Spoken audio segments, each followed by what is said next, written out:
안녕하세요. 저는 눈에 넣어도 아프지 않을 딸 하나를 키우고 있는 엄마이자 30대 여성이에요. 육아를 하다가 지칠 때쯤 여기 채널에 올라오는 사연들을 들으며 많이 위로도 받고 웃고 울기도 하는 평범한 여성이죠. 그래서 오늘은 제 이야기를 한번 써볼까 합니다.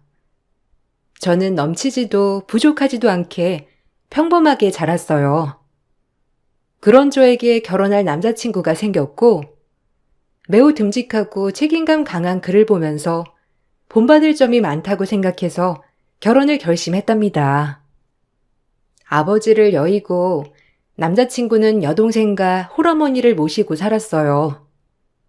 그럼에도 불구하고 밝고 책임감이 강한 모습에 이끌렸죠. 그렇게 결혼 얘기가 오고 가고 시어머니를 뵙는 날, 시어머니는 저를 딱 마음에 들어 하시지 않는 것이 느껴졌어요.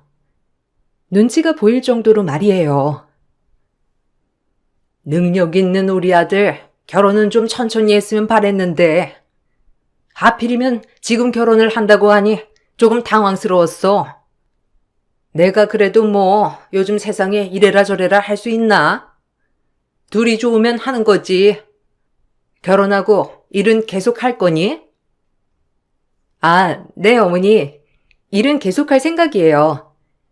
경력도 단절되는 것보다 그래도 계속 커리어를 쌓는 게 좋을 것 같아서요. 당연하지. 결혼하자마자 취직하는 애들 나 이해 못한다. 우리 지훈이가 뼈 빠지게 몸갈아가면서 며느리까지 먹여 살리는 꼴 못 봐. 알겠니? 이건 약속해야 돼. 너도 무조건 경제활동을 하겠다는 걸. 그리고 난 너희 집 해줄 형편 못 된다. 요즘 세상에 그런 여자는 거의 드물긴 하죠. 그리고 집은 걱정 마세요. 저희가 모아놓은 것으로 전세 정도는 할 수 있어요. 아유, 나이도 그렇게 많지도 않은데 지훈이 애는 벌써 장가를 간다고 해. 할 일이 얼마나 많은데 참나 속상해 소원. 시어머니는 취집은 절대 안 된다며 면전에 대놓고 말씀하셨고 저 역시 일을 계속할 생각이었기에 그렇게 생각하지 않았죠. 어머님은 돈에 대해 인색한 분이었어요. 아니 정정하자면 저에게 쓰는 돈에 대해 인색한 분이었죠. 남편은 엄마가 워낙 없이 살고 힘들게 살아서 그렇다고 했지만 상식적으로 이해가 안 되는 부분이 굉장히 많았어요. 각자가 살아온 환경이 다르다 보니 그런 거겠지라고 제 자신을 스스로 위로하고 마음을 달랬어요. 사업을 하고 있는 남편과 안정적인 직장을 다니고 있던 저는 그래도 모아놓은 돈도 꽤 있었기 때문에 어렵지 않게 신도시 빌라를 구매하였어요. 하지만 그것이 문제의 발단이었죠. 시어머니와 시누는 저희 집을 제 집 드나들듯 매일 드나들었고 심지어 살림살이까지 간섭하시며 잔소리를 심하게 하였어요. 우리도 집 정리하고 너희 곁으로 가서 살고 싶은데 어떻게 생각하니? 우리 딸이랑 나 단둘이 외로워서 그래. 지훈이가 옆에 있어야 나도 마음 좀 놓이고. 어떠니? 거기 신도시라 병원이며 맡으며 살기 좋다며. 그 근처로 우리 집 좀 알아보려고 하는데. 아, 어머님 혹시 여윳돈은 있으신 거예요?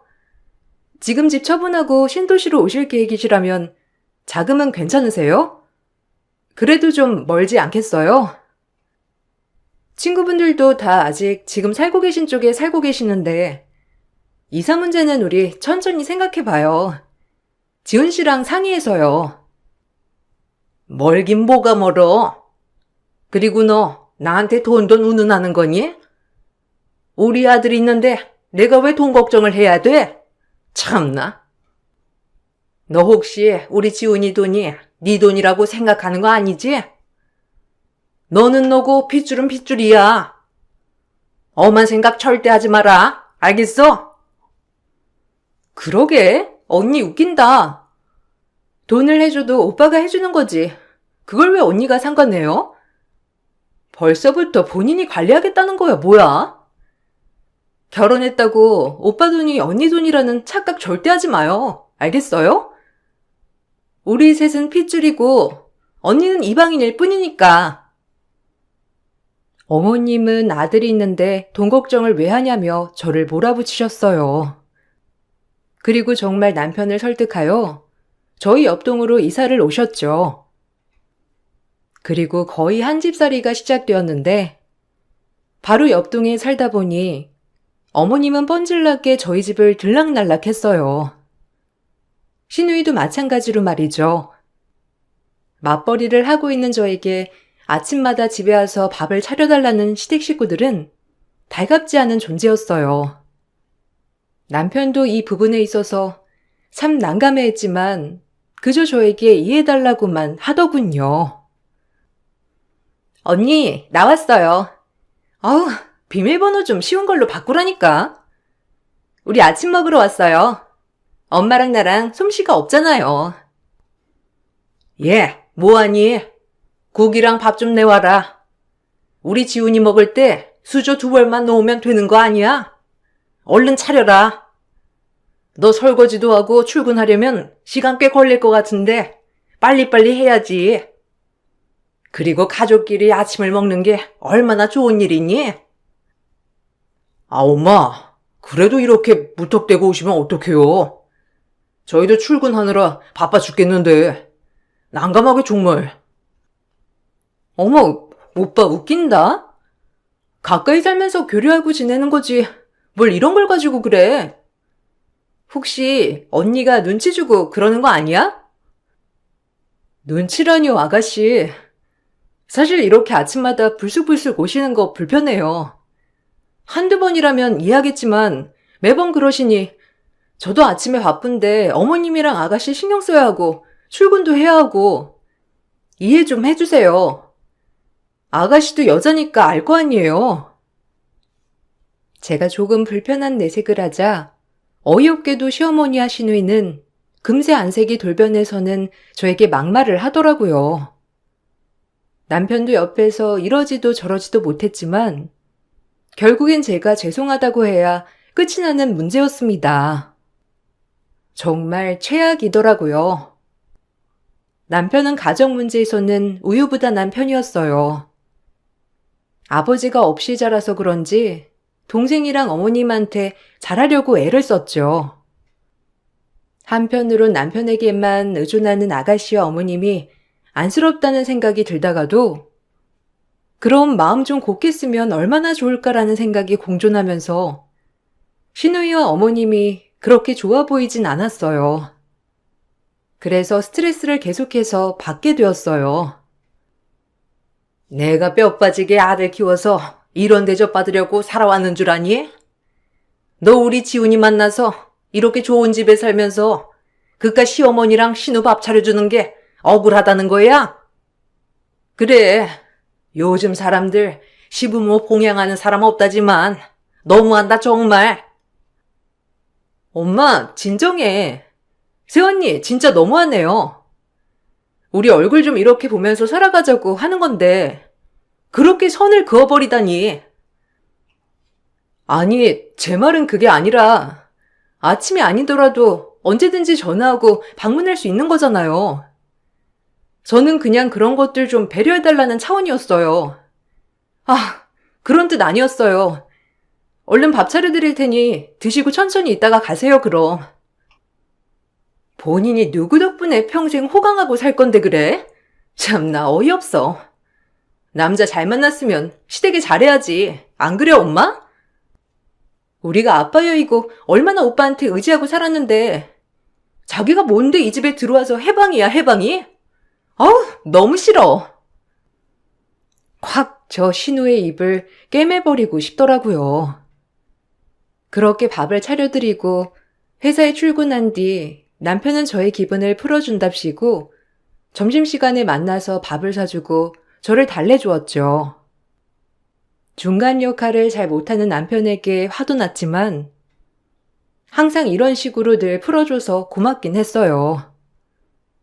본인도 본인 어머니와 시누이가 이해 안 되기는 내 한 가지였는지 그런 행동들이 반복이 되었어요. 너무 미안해. 오늘 맛있는 거 먹고 풀어. 내가 엄마한테도 얘기는 할게. 아침마다 오시지 말라고. 너무하지 진짜. 우리 엄마가 아빠 일찍 돌아가시고 나만 의존하고 사셔서 그래.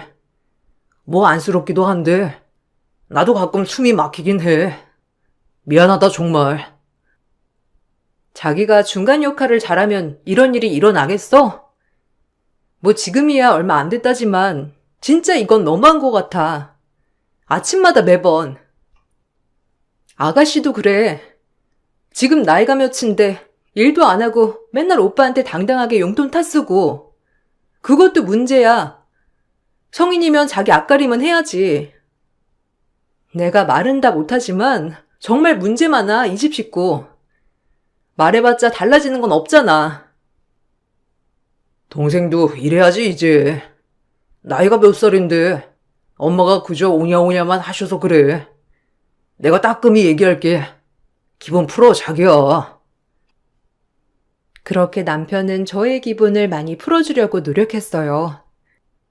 그리고 그런 일이 있고 얼마 지나지 않아 결혼식 때 시어머니에게 받은 금목걸이를 하고 외출하는 일이 있었죠. 금 아니면 알레르기가 있던 터라 항상 기금속에 예민한 제가 처음으로 어머님이 주신 목걸이를 하고 외출을 했어요.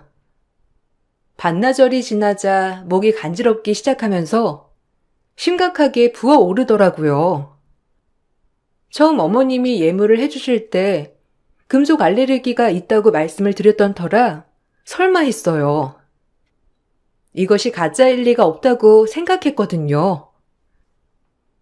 어머, 너 알레르기 있는 거 아니었어? 목걸이 이거 진짜 아니야? 야, 너 심각하다. 얼른 병원 가봐.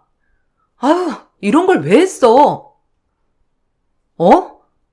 어쩐지 계속 가렵더라. 아우, 미치겠네. 이거 가짜일 리가 없는데. 일단 미안해. 나 병원 좀 가볼게. 아니, 그거 시댁에서 해준 거 아니었어?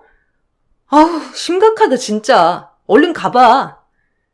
이게 무슨 일이야, 진짜? 어떻게 가짜일 수가 있어? 전 그 길로 친구와 헤어져 병원에 갔었고, 병원에선 귀금속 알레르기라고 하더라고요. 금이 아닌 물건을 해서 알레르기가 일어났다고 말이에요. 네, 어머님이 해주신 모든 예물은 다 가짜였습니다.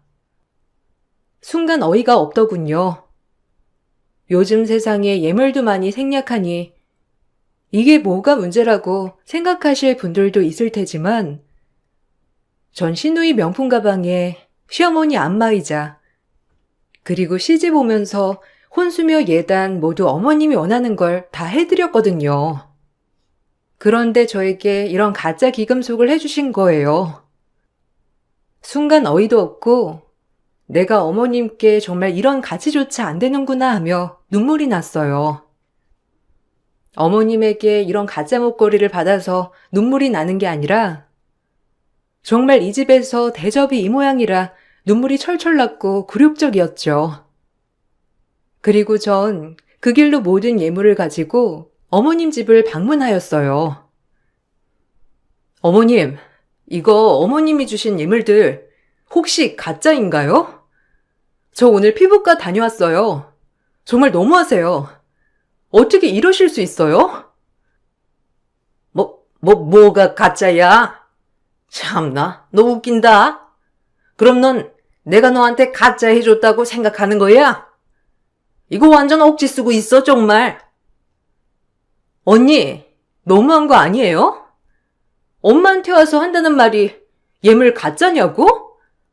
우리 엄마가 그럴 사람이냐고요? 진짜 하다하다. 아니요, 오늘 피부과 갔다 왔는데 기금속 알레르기라고 해서요. 제가 그만이면 그때도 못한다고 말씀드렸잖아요. 그래서 네 피부 예민한 걸 가지고 왜 나한테 와서 따지냐고? 그리고 설사 가짜라고 해도 네가 뭐 어쩔 건데? 나한테 따지러 온 거니? 너 아주 시임을 우습게 보는구나. 다른 사람들은 선물도 못 받아서 징징인데 이게 아주 복에 겨웠지? 따지러 온 게 아니라 제 목 상태가 이러니 물어보러 온 거예요. 그리고 어머님, 선물은 마음이라는데 제가 어머님한테 이 정도밖에 안 되는 걸, 아니 참 마음이 안 좋네요. 일단 아니라고 하시니 알겠습니다. 그냥 여쭤보려고 한 거예요. 그까지 찰난 척은? 가짜면 어떻고 진짜면 어떻다는 거야? 지목에 어울리는 게 저런 거니 내가 저런 거 해준 거지. 안 그러니? 사람은 어울리는 게 각자 있는 법이야. 너한테 어울리니까 그거 해준 거다. 그런데 뭐? 이게 호강에 겨웠지 아주. 그러니까 본인 값어치를 생각해야지 무슨. 진짜 금을 받겠다고. 엄마 신경 쓰지 마. 혈압 오르겠다. 아, 기막혀 진짜. 할 말이 없네요. 어머님이랑 아가씨한테 정말 두 손 두 발 다 들겠어요. 이건 뭐 상식이 통하질 않으니. 제목을 보고도 금이 아닐 리가 없다고 화내는 어머니와 신우 때문에 할 말을 잃었어요. 그날 일을 계기로 시어머니는 절 더 미워하셨고 신우이도 마찬가지로 절 더 미워하기 시작했어요. 전 그저 억울할 따름이었답니다. 오히려 남편이 저에게 계속 미안해 하더라고요. 남편이 미안해해도 참 이 마음은 뭐라 말할 수 없는 마음이었어요. 내가 도대체 뭘 잘못했길래 저 모녀에게 미움만 살까? 혹시 아들 뺏긴 것 때문에 나를 미워하는 건가? 라는 마음이 있었어요. 그리고 처음으로 결혼한 것을 후회했습니다. 도대체 잘난 아들이 뭐라고 이렇게까지 내가 이런 취급 받아야 하나 하고요. 아, 진짜 엄마도 어떻게 이런 걸 선물이라고. 내가 미안해. 다시 다른 걸로 사줄게. 정말 본인밖에 모르셔서 그래. 당신한테 화내고 싶지도 않아. 당신 탓이겠어 이게? 그냥 어머님이 날 생각하는 마음이 이것뿐인 거지. 진짜 널 속상하게 하려고 결혼한 건 아닌데 네가 속상해하니까 내 마음이 진짜 너무 안 좋다. 미안하기도 하고. 지긋지긋해 진짜. 언제 그만하실까? 나 진짜 이렇게 지속되면 자기랑 못 살아. 내가 왜 이런 취급받아야 하는 거야? 미안해. 다신 이런 일 없도록 할 거야. 그러니까 나만 믿어. 뭐 믿으라고 해도 이제 자기는 좀 신뢰를 잃었겠지만. 남편의 미안하다는 말도 풀리지 않았고 그렇게 어머님과 시누이와는 서먹서먹하게 지냈어요. 오히려 본인들도 선물에 대해 캥기는 것이 있는지 볼 때마다 민망한지 집에도 덜 찾아오더군요. 오히려 이렇게 거리를 두고 지내니 정신적 스트레스는 조금 해방이 되었어요. 그래서 그런지 전 임신을 하게 되었고 제가 임신을 하자 남편은 정말 좋아서 몸부림치더라고요. 그리고 저 역시 임신을 하고 나니 조금은 남편에게 답답했던 점, 시댁이 서운한 점 모두 다 잊고 좋은 것만 생각하기로 했어요. 임신 축하해. 내가 아빠가 된다니. 지금보다 더 듬직한 남편이 되도록 노력할게. 아빠가 되는 만큼 너한테 실망시키는 일은 없을 거야. 그러니까 지금보다도 날 더 믿어주길 바래. 알겠지? 내가 정말 훌륭한 아빠, 그리고 멋진 남편이 될 거니까. 고마워. 그렇게 말해줘서. 당신이 아빠면 진짜 애는 든든하겠다. 그리고 아무래도 당신도 다정하니까 애가 너무 좋을 것 같아. 남편은 본인이 아빠 없는 틈에 자라서 그런지 아이에 대한 책임감이 막중해 보였어요. 오히려 아이가 생기고 나자 제가 스트레스 받으면 안 된다고 어머니와 시누이의 출입을 자제시켰죠. 그 부분에서 시어머니는 또 저에게 쌍욕을 하셨지만 저도 그러려니 했답니다. 오히려 시어머니와 시누이에게 휘둘리기 시작하면 저도 한도 끝도 없이 스트레스를 받을 것 같았거든요. 임신한 게 유세도 아니고 시애미를 못 오게 해? 서방 조종질에서 어디 잘 되나 보자. 참나 지까짓 게 감히 나한테? 그니까 누구 핏줄인데 우리한테 감히 이렇게 대하는 거야? 하여튼 새언니 너무 개인주의야. 저 사상 고쳐야 한다니까? 우리가 왜 이 동네로 이사 왔어? 오빠네랑 교류하려고 온 건데 꼭 저런다니까? 나중에 애 낳고 보자고 어디? 우리 핏줄끼리 똘똘 뭉쳐서 새언니 가만 안 둘 거니까. 언니 임신 축하해요. 어디 한번 그렇게 우리 팽개치고 잘 살아보라고요. 어머님, 아가씨, 무슨 말을 그렇게 해요? 그냥 제가 잠 좀 자야 하니까 지훈 씨가 그렇게 얘기했던 건데 놀러 오세요. 그런 뜻 아닌 거 알잖아요. 오빠가 그렇게 말했을 리도 없고 그냥 조금 자제해달라고만 한 걸 텐데 왜 또 그렇게 받아들이세요? 그게 그거지. 돌려 말한다고 내가 못 알아들어? 하여튼 난 네 머리 꼭대기에 앉아있어. 웃기는 짬뽕이라니까 정말.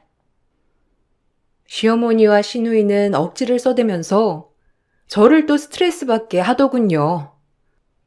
그냥 제 정신건강이 좋으라고 한 귀로 듣고 한 귀로 흘렸습니다. 그리고 전 태교를 하며 임신기간을 즐겼어요. 그러던 중 남편이 시누이 취직 선물 겸 제가 만삭이 되니 병원에 같이 한 번씩 가주라며 시누이에게 차를 뽑아주는 일이 있었어요. 저 역시 남편에게 그러라고 선뜻 얘기했고요. 지금부터라도 아이가 태어나면 앙금없이 잘 지내고 싶은 마음뿐이었거든요. 그리고 시누이도 차를 너무 갖고 싶어 했었어요. 차 사줬으니 일 열심히 다녀. 그리고 너희 새언니 몸 무거우니까 가끔 병원도 태워다 주고, 알겠지? 그러라고 사준 거야. 고마워, 오빠. 그래도 취직했는데 이 정도는 타줘야지. 역시 우리 오빠가 센스랑 안목이 있다니까. 새언니도 나한테 맡겨. 아유, 우리 남매 보기 너무 좋다. 이제 지화도 잘생겼으니까 엄마랑 둘이 놀러 다니면 되겠네. 이거 뇌물이야, 지아야. 새언니한테 좀 잘해줘. 그래도 너네 새언니는 너한테 잘하려고 많이 노력하는데. 알겠다니까, 오빠. 걱정 마. 이제 조카도 태어났는데 내가 잘해야지, 그럼. 아무튼 너무 고마워, 차 사줘서. 남편은 제가 몸도 무거워지고 차를 끌 수 없으니 시누이에게 뇌물 겸 취직 선물로 차를 사준 거였어요. 전 제 병원에 태워달라고 바란 적도 없지만 그냥 오빠가 동생 차 사준다는데 뭐 좋은 마음으로 받아들였던 것이고요. 그렇게 시누이는 한동안 저한테 잘하는 신용을 하더라고요. 아무래도 오빠가 차도 사줬겠다. 그 마음이 고마워서 저한테까지 잘하는 것 같았어요. 그러던 중 시어머니께서는 만삭인 저를 불러 김장을 하시겠다며 옆동으로 부랴부랴 오라고 하더군요. 사실 만삭이어도 심각하게 유산기가 있다거나 한 것도 아니었고 아직 예정일이 3주 정도 남았기 때문에 어머님을 충분히 도와줄 수 있었죠. 예, 만삭 다 됐으니까 좀 움직여야 돼. 오늘 김장할 거니까 옆동으로 건너오거라. 그래야 나중에 순산하는 거야. 네, 어머님. 그럼 가서 도와드릴게요. 저도 많이 움직여야 된다는 소리는 들어가지고 준비만 하고 금방 갈게요. 이렇게 전화를 끊고 시댁에 도착하니 시어머님 배추 20포기를 전날 다 절거 놓으셨더라고요. 그리고 저보고 양념을 버무리라고 하셨고 본인과 시누이는 잠깐 볼 일이 있다며 나갔다 온다고 했고요. 충분히 어머님을 도와 김장을 할 수는 있었지만 조금 어이가 없었어요. 만삭 며느리 혼자 김장하게 하고 본인들은 나갔다 온다는 것이 제 기준에 좀 이해가 가지 않았거든요. 제가 표정이 어두워지자 시누이는 깔깔대고 웃는데 얼마나 얄미운지 주둥이를 꿰매버리고 싶은 마음이었죠. 아니 언니, 뭐 안 좋은 일 있어요? 엄마가 하라면 해야지. 그리고 임신 언니 혼자 하나? 옛날 며느리들은 이런 거 다 했어. 어머님, 그래도 저 만삭인데 좀 도와주셔야죠. 제가 하기 싫어서 그러는 게 아니라 이 많은 걸 혼자 어떻게 해요? 나 때는 50포기, 100포기도 혼자 했어. 그리고 이 김치 너넨 안 먹니? 내가 어제 절궜으니까 네가 양념 버무리는 게 맞지. 그러니까 언니는 받아먹기만 하려고 하고 본인이 희생할 생각은 1도 안 해 정말. 언니, 어차피 예정일 좀 남았잖아요. 그리고 많이 움직여야 애 낳을 때 손풍 낳는 거 몰라요? 그냥 엄마가 시키는 대로 해요, 좀. 하여간 뭐 하나 시키면 말이 많아. 내 친구도 애 낳을 때 되니까 더 걷고 더 움직이더라고요. 기껏 언니 생각해서 일 만들어준 건데 너무한 거 아니야? 표정 좀 풀어요. 아가씨도 꼭 시집 가면 이런 대우 받길 바랄게요. 참 뚫린 입이라고 말 함부로 하네요. 어떻게 성인이 돼가지고 저러는지. 시누이와 어머님의 말에 어이가 없어 입이 다물어지지 않았어요. 그렇게 혼자 양념을 만들고 있었고 시누이와 어머님은 딱 나가려고 하는 그때 양수가 터져버리고 말았죠. 처음 느껴보는 느낌에 너무 놀라 나가려던 어머님과 시누이를 붙잡았어요.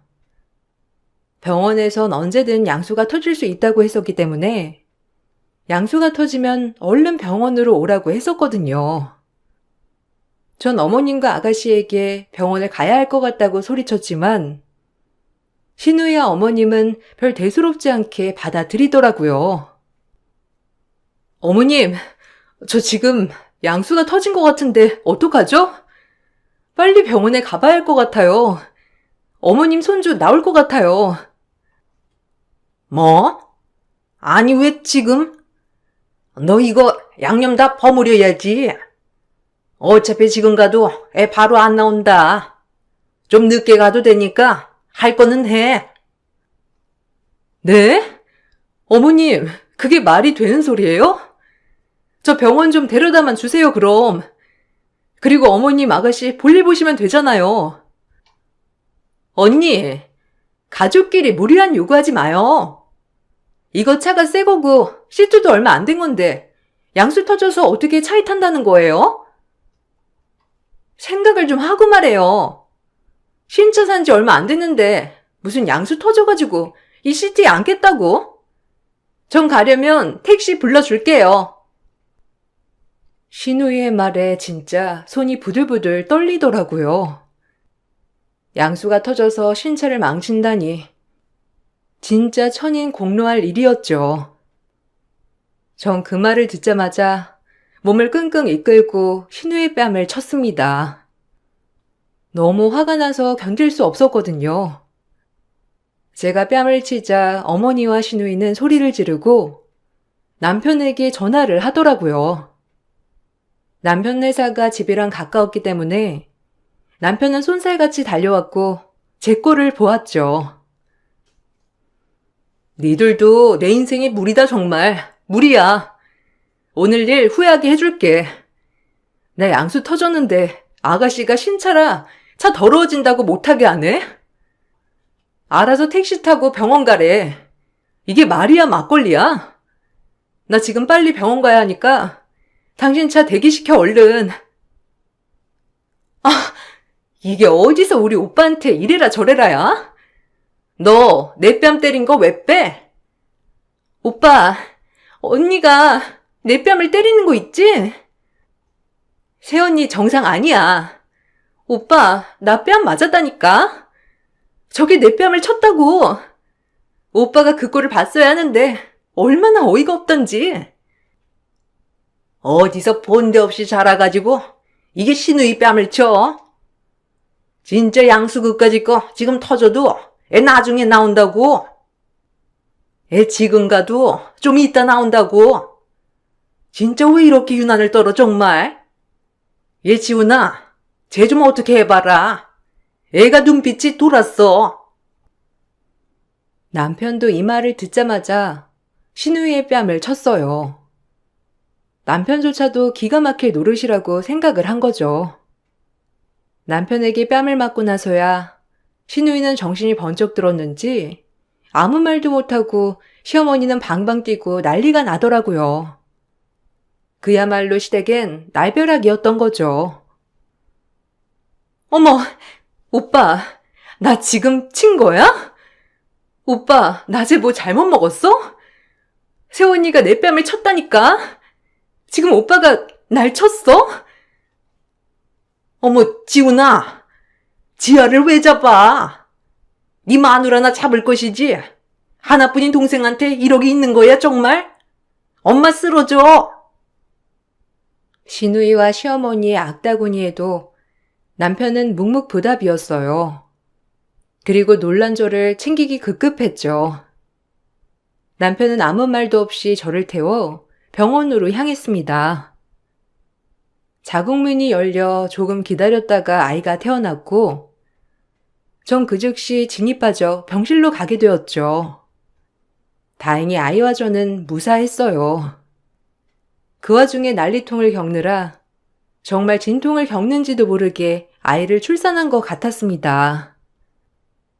아이가 나오고 나서 남편은 저에게 의미심장한 한마디만을 하고 병원을 나섰고 남편이 병원에 나선 뒤 시어머니와 시누이는 제 병실에 와서 싹싹 빌더라고요. 처음으로 그런 모습을 보니 더욱더 화가 나고 기가 막혔어요. 내가 지와 차랑 엄마 집 다 처분했어. 내 병이라 이제 엄마랑 지와 보는 일 없을 거야. 정말 나도 이제 진절머리 난다. 오빠, 어떻게 그럴 수 있어? 우리 가족이잖아. 아빠가 보시면 뭐라고 할까? 오빠가 그러고도 가장이야? 어떻게 이래? 입 다물어. 너 같은 동생 둔 적 없어. 너랑 엄마 수십 번 참았어. 이제 용서 못해. 아니 내 가족이라고 하는 것도 신물나. 너네 엄마랑 이제 네 힘으로 알아서 살아. 내 아내한테 이렇게 대하고 내 아이가 위급한 상황이었는데도 불구하고 지금 너랑 엄마 어떻게 했니? 집이랑 차 다 내 돈이었으니까 알아서 둘이서 해결해. 네 언니가 용서해주지 않는 이상 나랑도 끝이니까. 얘 지훈아, 넌 말이면 단주라니? 이 엄마를 그럼 내치겠다는 거야? 널 내가 어떻게 키웠는데 그런 소리를 해대니? 그만해요 이제. 며느리도 딸이야. 지아가 시집가서 똑같은 취급받으면 눈 안 들겠어요? 이제 질렸고 알아서 둘이 해결해. 내 가족은 아내랑 우리 딸뿐이니까 다신 찾지 마요. 모든 걸 다 뺏어가자 시누이는 울며불며 빌었어요. 저 역시 남편이 이렇게까지 할 줄은 몰랐지만 막상 이런 모습을 보고 나니 남편도 그동안 엄청 참고 있었다는 것이 느껴지더군요. 그리고 전 처음으로 시누이와 시어머니에게 사과를 받았어요. 언니, 미안해요. 오빠 좀 말려줘요. 내가 그날은 심했어. 아니, 엄마가 양수 터져도 바로 애 안 낳는다고 하니까 그런 거예요. 그냥 택시 타고 가라고 한 건데 진짜 미안해요. 이렇게 빨리 내 조카 낳을 줄 몰랐지. 언니, 마음 많이 상했죠? 미안해요. 그래, 나도 미안하다. 지훈이 좀 말려줘라, 응? 지훈이가 한 번 화나면 우리도 못 말려. 그러니까 네가 좀 말려줘. 내가 왜요? 저 이걸 바라고 바랬어요. 이제 아줌마랑 네 얼굴 다신 안 보고 싶으니 찾아오지도 말고 손녀딸 볼 생각도 마요. 애랑 저랑 어떻게 되든 말든 본인들만 생각하는 사람들이 이제 와서 무일푼 알거지 되니까 눈물 흘리면서 연기를 하네? 연기라뇨. 언니, 제발요. 언니 화나는 건 알겠는데 그래도 오빠랑 우리 사이 알면 이럴 순 없잖아요. 언니가 천륜을 끊어놓고 마음이 편하겠어요? 저랑 엄마는 어떻게 하라고. 지금 당장 길거리에 나앉게 생겼는데 네, 언니, 제발요. 길거리에 나앉든 어디 판잔촌 가서 집을 얻든 내 할 바 아니야. 자업자득이지. 난 절대 용서 안 할 거니 그리 알아. 이 늙은 노인네가 어딜 간다고 그러냐. 집이라도 있어야 잠이라도 자지. 지금 우리 찜질방에서 온 거야. 알 바 아니라고요, 아줌마. 알아서 하시라고. 어디 나한테 와서 애원이야? 저한테 하던 대로 해보세요. 그게 본성이잖아요. 전 이 말을 끝에 병원 보안 요원들에게 호출을 했고 시어머니와 시누이는 보안 요원들에게 끌려 나갔어요. 그리고 전 끝까지 용서하지 않았답니다. 당장 시누이와 시어머니는 갈 데가 없어 찜질방을 전전하다 무보증 월세 원룸에 들어갔다고 했는데 남편도 이번 일과 그동안에 있었던 일에 대해 너무 실망을 했는지 다시는 보고 싶지 않다고 했어요. 그저 제가 마음이 풀리게 되면 본인도 한번 생각해 본다고 하더라고요. 분명 남편의 마음이 편치 않다는 걸 알지만 그동안에 있었던 일과 더불어 그날 양수 사건이 정말 쉽사리 용서가 되지 않았어요. 시어머니는 이 일이 있고 나서 뻔질나게 남편과 저에게 번갈아가며 전화를 하셨지만 저희의 무응답에 이젠 잊어버릴만 하면 한 번씩 문자가 옵니다. 그것도 애원하시면서 말이죠. 그리고 가끔 들려오는 소식으로는 시누이는 지금 공장 3교대를 하면서 시어머니와 생활하고 있다고 해요. 월세의 생활비를 감당하려면 3교대 근무를 해야 한 달을 먹고 살 수 있다고 하면서요. 가끔 공주처럼 자란 시누이가 안타깝다는 생각이 들기도 하지만 이제서야 본인이 뭘 하려고 하는 것도 정상적이라는 생각이 들어 다시금 마음을 고쳐 먹어요.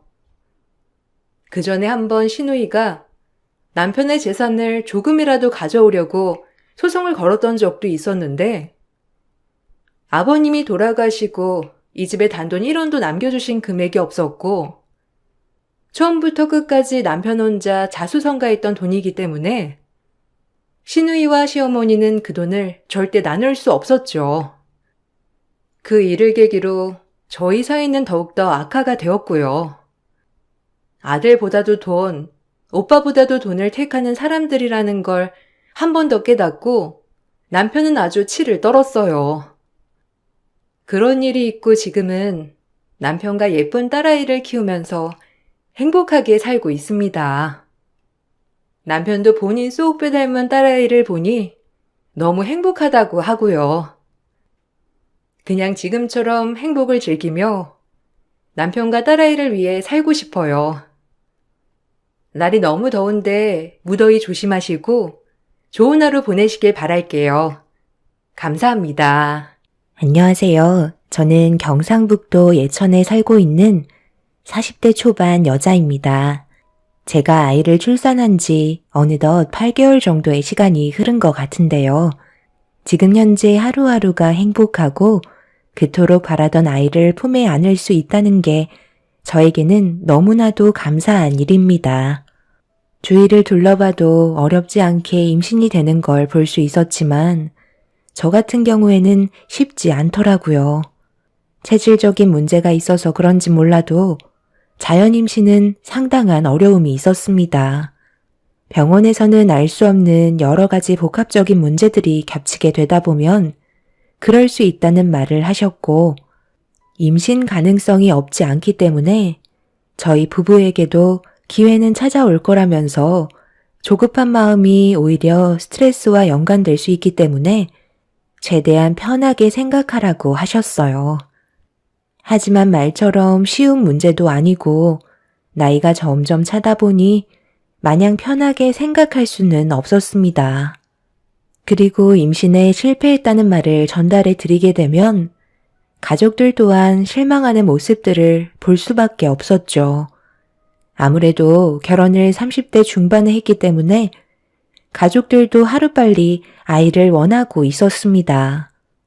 결국 최후의 수단인 시험관을 하기로 결정하게 되면서 여러 가지 검사와 함께 좋은 결과를 얻기 위해 시도했지만 이마저도 실패로 돌아가게 되었네요. 임신이 안 되는 상태에서 시험관의 성공률은 자연 임신보다 높다는 말에 시도했었는데 좋은 소식을 양가 부모님께 안겨드리지 못해 저 또한 정말 많은 눈물을 흘렸었죠. 제 사연을 들어주시는 분들 중에 임신 때문에 힘드셨던 기억이 있으신 분들도 아마 계실 텐데요. 그때 하늘이 무너져 내리는 게 어떤 심정일지 공감하실 겁니다.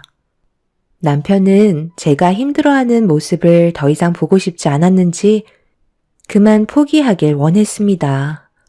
분명 언젠가 저와 인연이 닿을 아이를 만나게 될 거라는 희망을 잃고 싶지 않았어요. 제가 멈추게 된다면 미래에 있을 아이의 얼굴을 볼 수 없게 될지도 모른다는 두려움이 저를 계속 움직이게 만들었습니다.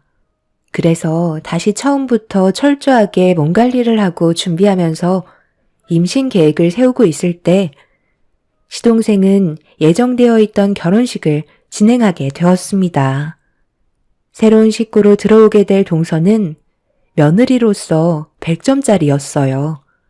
석사 과정을 받고 상당히 영향력이 있는 대기업에 취업해서 근무를 하고 있었기 때문에 저와는 비교 자체가 되지 않았습니다.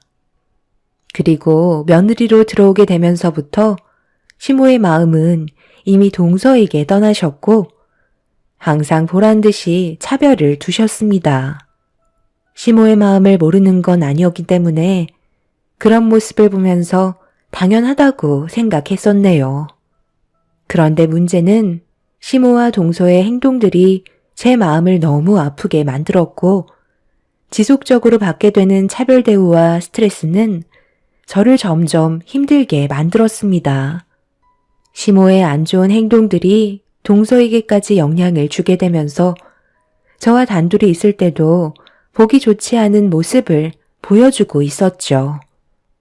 저야 시집 오기 전에 이미 검사를 다 받아서 건강하다는 판정을 받았거든요. 최대한 빨리 임신 계획을 세우려고요. 그이한테 들어보니까 형님이 꽤 오랫동안 임신이 되지 않아서 시부모님을 힘들게 만들었다면서요? 그런데 저까지 임신을 서두르지 않으면 얼마나 마음이 아프시겠어요. 이참에 최대한 빨리 임신해서 시부모님한테 점수 따야죠. 다른 건 다 필요 없고 손주만 안아볼 수 있다면 소원이 없겠다고 하시던데요. 제가 임신이 된다면 형님은 분명 점점 더 힘들어지실 텐데 앞으로 얼굴은 들고 다니실 수 있으시겠어요? 너무 걱정돼서 드리는 말이니까 상처받지 않으셨죠? 동서가 임신이 되던 안 되던 나한테 그건 그렇게 중요한 문제가 아니야. 최대한 빨리 시부모님께 손주를 안겨드리면 당연히 좋아하시겠지. 내가 거슬리는 건 동서의 행동들이야. 나보다 훨씬 많은 것들을 배운 동서가 입에서 나오는 말들은 상당히 저급한데 원래 그런 성격을 가지고 살아왔었던 거야? 아니면 어머님이 동서 앞에서 대놓고 나를 무시하고 차별하니까 동서도 나한테 그렇게 해도 된다고 생각하는 거야? 솔직히 내가 지금 기분이 썩 좋지 않거든? 앞으로 내 앞에선 입조심 좀 해줬으면 좋겠어. 저는 동서와 더 이상 말을 섞고 싶지 않아 자리를 피했고 제 말을 들었던 동서는 기분이 상했는지 무섭게 노려보고 있었습니다. 분명 잘못된 걸 짚어줬는데도 동서는 자기가 뭘 잘못했는지 인지조차 하지 못하고 있었어요. 집안도 잘 사는 편이고 배경도 좋다 보니 자기보다 약자라고 생각되면 막대해도 되는 줄 알고 있는 듯 보여 따끔하게 한 소리 한 건데 동서는 좀 전에 저와 나눴던 대화에 양념을 더해서 시모에게 상처받았다는 듯 설명을 드리고 있었습니다. 이간질하는 게 제일 나쁘다고 들었는데 동서는 절대 해선 안 될 행동을 지속적으로 보여주고 있었어요. 그리고 예상했던 대로 시모는 저를 따로 방으로 부르셨고 좀 전에 동서에게 한마디 했던 부분에 대해 왜 그랬는지 설명을 듣고 싶어 하셨네요. 당연한 거 아니에요? 동서가 아무리 배운 사람이라 할지라도 자기보다 손윗 사람을 대할 때는 최대한 예의를 갖춰야 하는데 동서는 자기보다 어린 사람을 대하는 것처럼 저를 대하고 있었잖아요. 그래서 잘못된 행동들에 대해 짚고 넘어간 것뿐인데 뭐가 잘못됐다는 거죠? 이건 동서가 평소에도 얼마나 안 좋은 모습으로 생활을 했었는지에 대한 인성이 보이는 거라고요. 이런 문제가 계속해서 지속이 되다 보면 본인뿐만 아니라 나중엔 서방님도 그렇고 아버님 어머님까지 욕먹이는 일이라니까요. 그래서 제가 따끔하게 한마디 했는데 뭐가 잘못됐다고 저를 방으로 부르신 거죠? 그래서 나도 가만히 있는데 네가 설쳐도 된다는 거야? 내가 작은 며느리의 행동에 문제 삼은 적이 있었니? 왜 시키지도 않은 행동을 혼자 멋대로 판단해서 새아가한테 스트레스를 주는 거야? 너 때문에 조금이라도 몸에 문제가 생겨서 임신이 안 되면 네가 책임질 거니? 가뜩이나 너 때문에 그동안 정신적으로 얼마나 힘들었는데 그걸 새아가한테까지 느끼게 할 작정인 거야? 내가 가만히 있는 것도 다 이유가 있는 건데 그런 모습 보고 싶지 않다고 새아가한테 스트레스 주면 되겠어? 내가 임신 문제에 얼마나 예민해져 있는지 모르는 거 아니면서 별것도 아닌 일을 크게 만들어 줄 거 없잖아. 네가 임신을 해서 아이를 가졌다면 내가 이런 말도 안 하지. 그동안 시애미의 속을 뒤집어 놓은 것도 모자라서 너덜거리게 만들었으면서 네가 새아가한테 훈계할 처지가 된다고 생각하지 마라. 임신을 떠나서 잘못된 걸 처음부터 바로 잡지 않는다면 분명 나중엔 더 힘들어질 게 뻔하다고요. 지금은 며느리로 들어온 지 얼마 되지 않았으니까 당연히 어머님 눈치 보겠지만 이런 식으로 계속해서 행동하고 어머님이 아무 말도 하지 않으시고 동서를 받아준다면 그땐 더욱더 감당하기 힘드실걸요? 저와 동서의 개인적인 문제뿐만 아니라 가족 모두를 위해서 한마디 한 것뿐이니 이런 걸로 저한테 뭐라고 하지 마세요. 아이를 가지지 못했어도 이 집의 큰 며느리인 건 변함없다고요. 손주를 안겨주지도 못했으면서 큰 며느리 행세는 하고 싶은가 봐. 네가 목에 힘주고 대우받고 싶으면 하루빨리 임신해서 좋은 소식 안겨주든지 해라. 어찌됐든 지금의 나는 너보다 새아가한테 마음이 쓰이는 건 어쩔 수 없을 것 같다.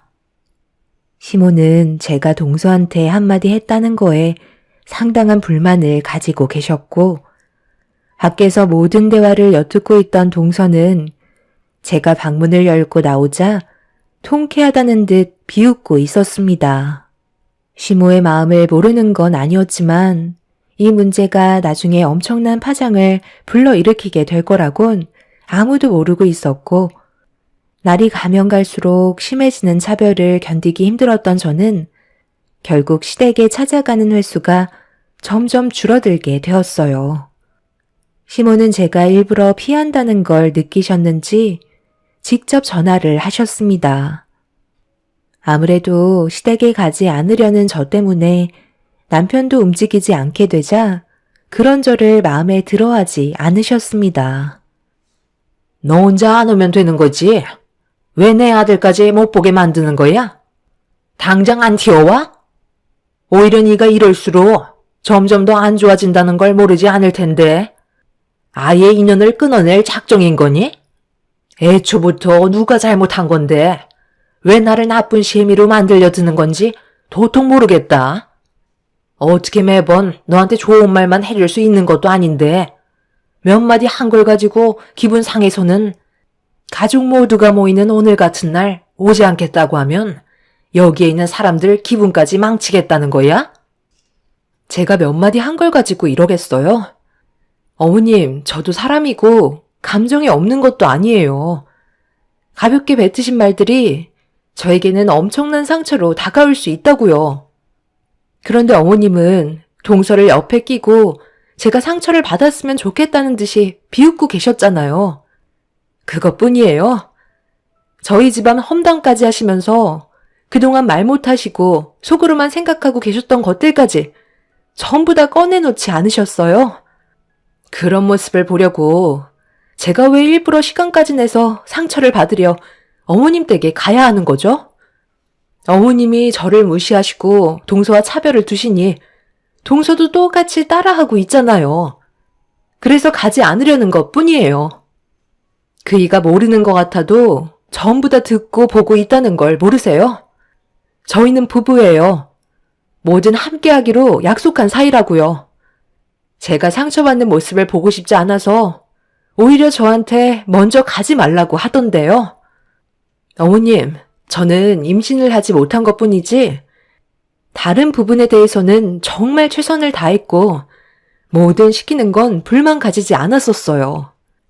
솔직히 요즘 시대에 아이를 가지지 않고 살아가는 부부가 훨씬 많아요. 힘들게 아이 가지면 뭐해요? 그 아이가 앞으로 살게 될 이 세상이 좋은 환경이 만들어져 있는 건 아니잖아요? 요즘 사람들이 뭐라고 하는 줄 알아요? 아이가 태어나서 한평생 일한 이유가 자기 집 하나 마련하려고 태어나는 거라고 했어요. 그만큼 빡빡해진 세상으로 던지고 싶지 않아서 아이 낳는 걸 꺼려하고 있지만 저는 그래도 아이를 너무 간절하게 원하기 때문에 수단과 방법을 가리지 않았던 거고 어머님한테 실망을 안겨드리고 싶지 않아서 정말 열심히 노력했다는 걸 옆에서 보셨잖아요. 그런데 어머님 댁에 얼굴만 내밀면 기다렸다는 듯 저를 막대하시는데 제가 가고 싶겠어요? 지금 마음 같아선 언제 어머님 댁에 갈지 모르겠어요. 지금 너무 힘들고 많이 지쳐있는 상태예요. 끝까지 너만 생각하는 거지? 나는 어땠을 것 같은데? 같은 여자로서 아이를 가지지 못한다는 게 얼마나 정신적으로 힘든 일인지 내가 모를 것 같니? 그동안 셰미가 노력한 건 안 보이는 거야? 딱 한 번만 성공시키려고 온갖 좋은 음식 다 해먹이고 유명한 한의원까지 찾아가 비싼 돈 지어주면서 얼마나 간절하게 부탁을 했는지 알아? 나도 뒤에서 네가 모르는 노력을 얼마나 많이 했는데 쓴소리 몇 마디 했다고 평생 얼굴 안 볼 사람처럼 행동할 거니? 네가 힘들수록 주변 사람들도 똑같이 힘든다는 걸 알아줘야 하는 거야. 그동안 너한테 들인 돈이 얼만데 쓸데없는 생각하지 말고 내 아들 데리고 빨리 키워와라. 네가 말 안 해도 나 또한 모든 걸 전부 다 내다보고 있고 많은 생각을 가지고 있으니까 너는 임신 준비에나 신경 써라. 만약 오늘 오지 않는다면 2번 다시 얼굴 안 보겠다는 걸로 알고 있으마. 시모도 저에게 쌓였던 감정들이 많았는지 정말 많은 대화를 나눴고 시모의 입장에서 많은 노력을 했었다며 오히려 저에게 서운하다는 듯 불만을 털어놓고 계셨습니다. 시모가 어떤 생각을 가지고 계신지는 도통 알 수가 없었어요. 모든 걸 전부 다 내다보고 있다는 말이 무슨 뜻인지 정확히 알 수 없었고 2번 다시 얼굴을 안 보겠다는 시모의 말에 남편까지 피해를 보게 될까봐 어쩔 수 없이 시댁으로 향하게 되었습니다. 시모는 굳어진 얼굴로 저를 반겨주셨고 동서는 뭐가 불만인지 저를 째려보고 있었지만 그런 동서를 무시하면서 시모에게 다가갔어요.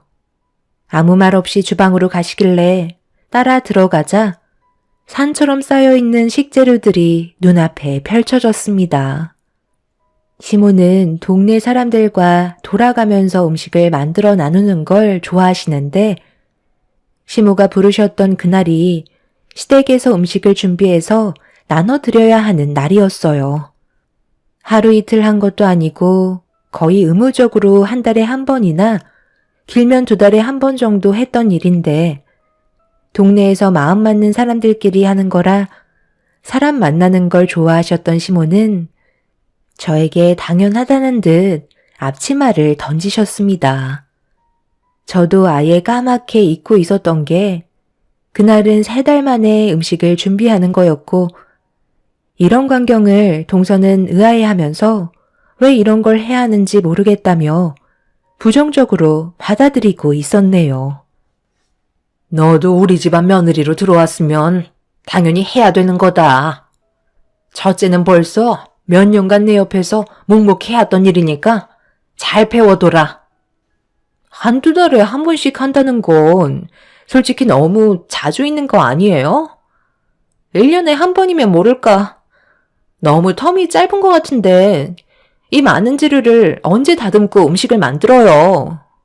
아무리 주택단지 동네라지만 여기가 무슨 외국도 아니고 왜 이렇게 해야 하는지 저는 전혀 이해 못하겠어요. 어머님이 사람 만나는 걸 좋아하신다곤 하지만 이게 득될 건 없어 보이는데요? 친분을 만든다는 게 없는 것보다 낫겠지만 제가 봤을 때 여러 가지로 실이 더 많아 보여요.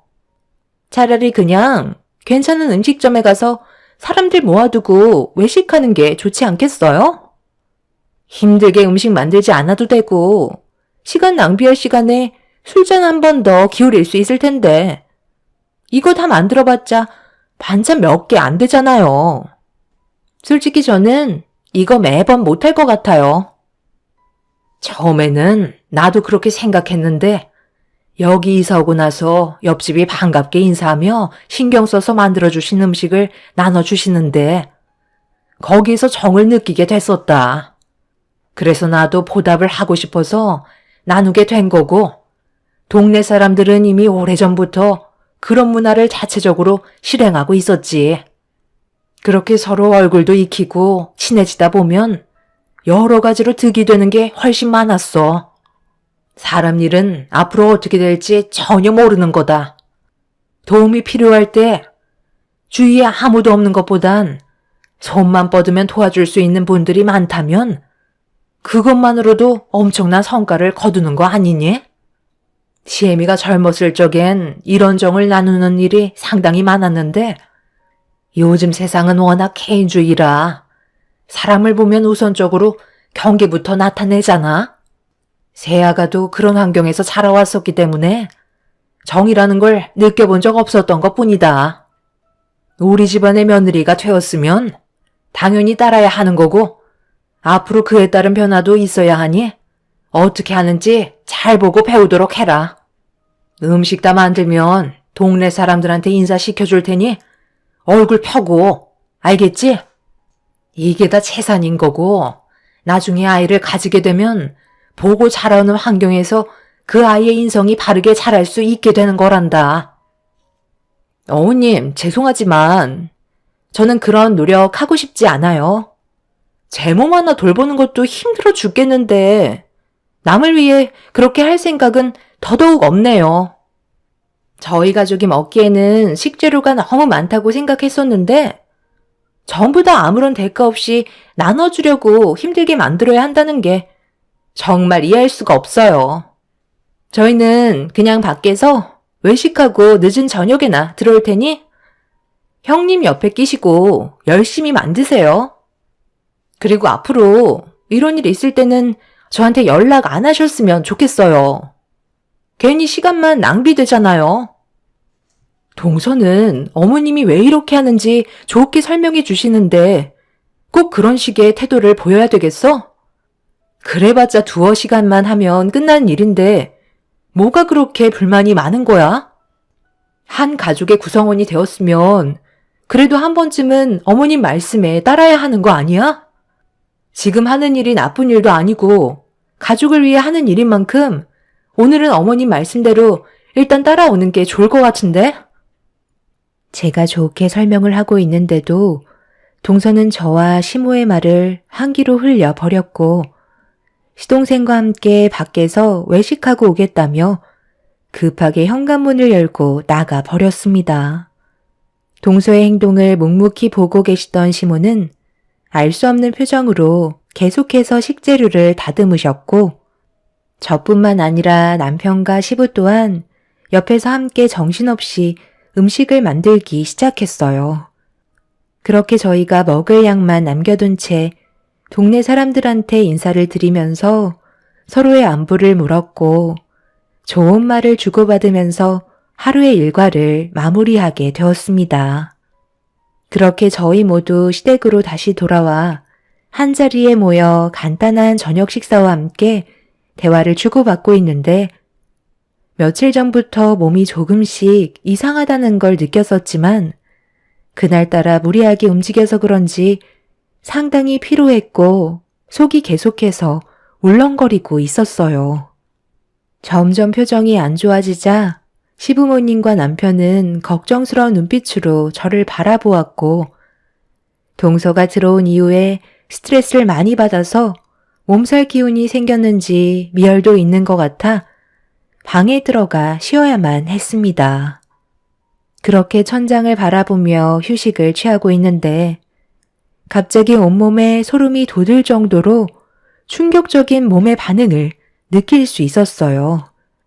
한 달에 한 번 꼭 찾아와야 하는 그날이 오지 않았다는 걸 알 수 있었고 떨리는 마음으로 자리에서 일어나 기쁨과 두려움이 교차되는 복잡한 기분을 진정시키며 방문을 열어 시부모님께 임신을 한 것 같다는 말을 꺼내려 하는 순간 동서가 현관문을 벌컥 열더니 거친 숨을 내쉬면서 임신을 했다는 말을 저보다 먼저 꺼냈습니다.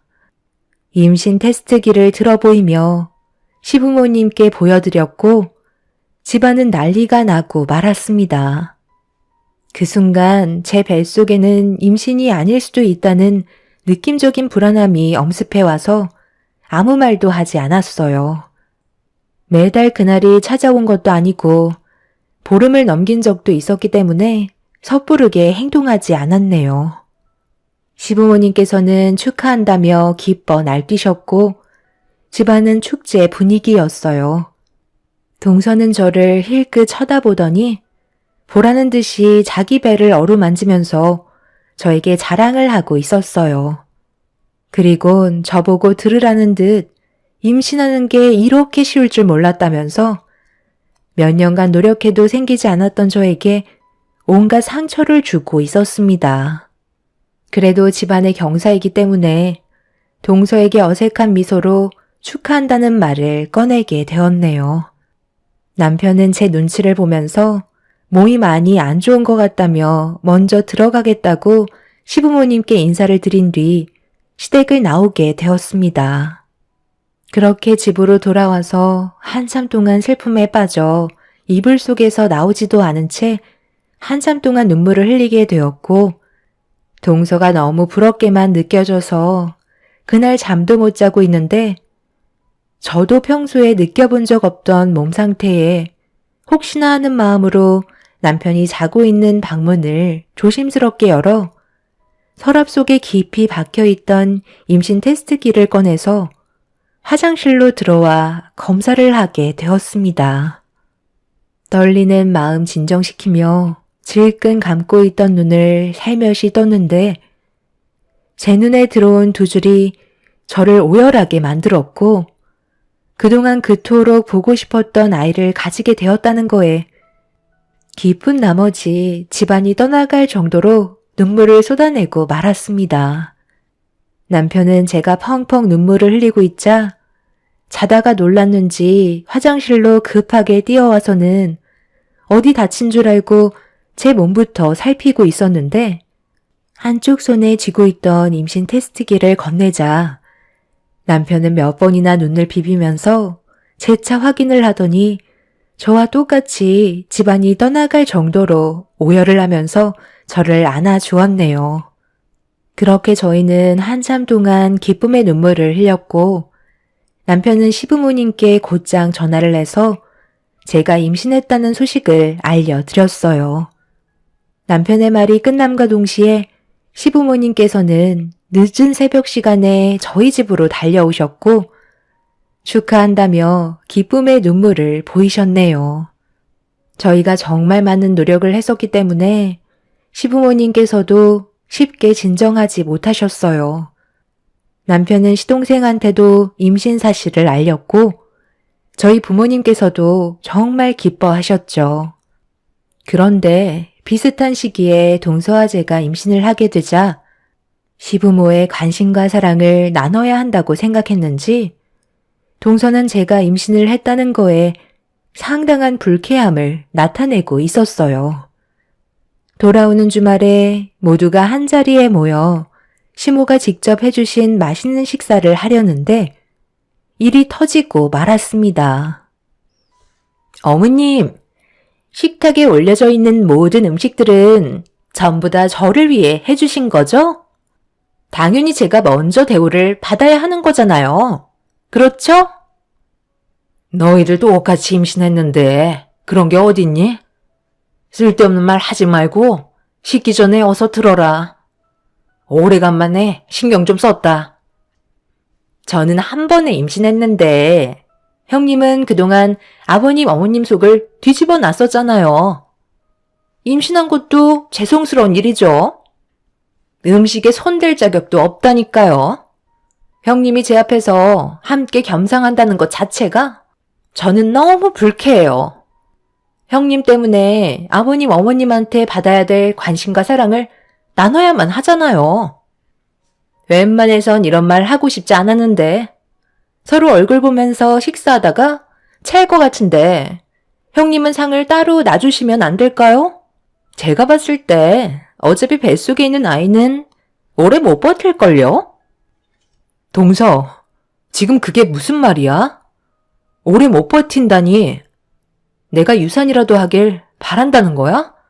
정말 말이 너무 심하다고 생각되지 않아? 재수씨, 오늘따라 입이 상당히 거치신 것 같은데 기분 좋은 날 분위기 망치지 말고 그냥 조용히 식사나 해요. 오늘만큼은 서로가 얼굴 붉히지 않았으면 좋겠다.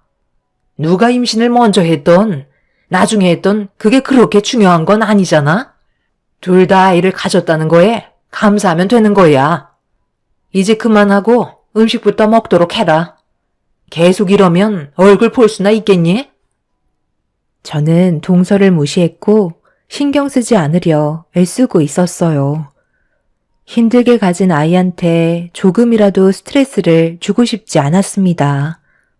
그런데 동서는 그런 제가 꼴보기 싫었는지 반찬 위로 젓가락이 올라가면 동서는 제 젓가락을 옆으로 밀치면서 어른답지 못한 행동을 보이고 있었습니다.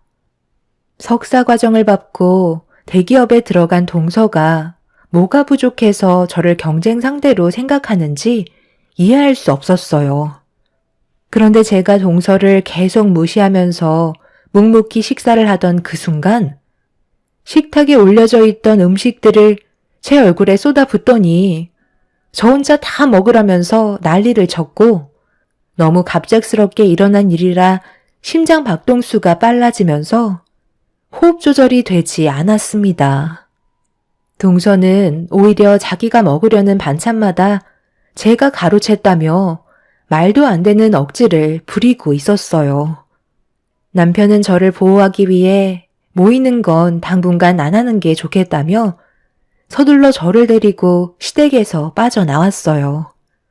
마음 같아서는 동서의 머리채를 잡고 싶었지만 뱃속의 아이의 안전이 우선이었기 때문에 최대한 침착하게 행동할 수밖에 없었습니다. 그렇게 저희는 집으로 돌아오게 되었고 남편은 시동생한테 전화를 해선 온갖 막말을 퍼부으며 난리를 치기 시작했어요.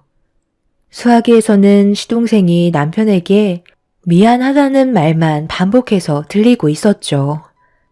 그날 이후 저희는 모임 자체를 가지지 않았어요. 시부모님께서도 최대한 조심하는 게 좋을 것 같다고 판단하셨습니다. 시부모님께서는 중간중간 제 몸 상태를 확인하기 위해 직접 찾아오시는 걸로 방법을 바꾸셨네요. 그렇게 안정을 취하면서 시간이 지나자 그토록 바라던 아이의 얼굴을 보게 되는 날이 가까워 오게 되었습니다. 시모와 함께 찾은 산부인과에서는 곧 출산이라는 말을 들을 수 있었고, 그렇게 하루빨리 뱃속에 있는 아이의 얼굴을 보기 위해 손꼽아 기다리고 있던 어느 날, 진통이 느껴지기 시작하면서 몸에선 출산의 준비를 시작하고 있었습니다. 남편의 도움을 받아 급하게 산부인과로 향했는데, 그곳에 도착을 하자마자 동서의 목소리를 듣게 되었어요. 저보다 빨리 진통이 시작되었는지 거친 숨을 내쉬면서 출산 준비를 하고 있었습니다.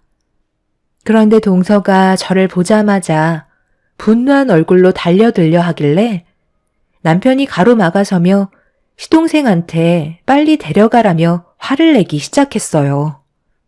하필 많고 많은 산부인과에서 동서와 똑같은 날 출산하게 될 거라곤 상상도 못했습니다.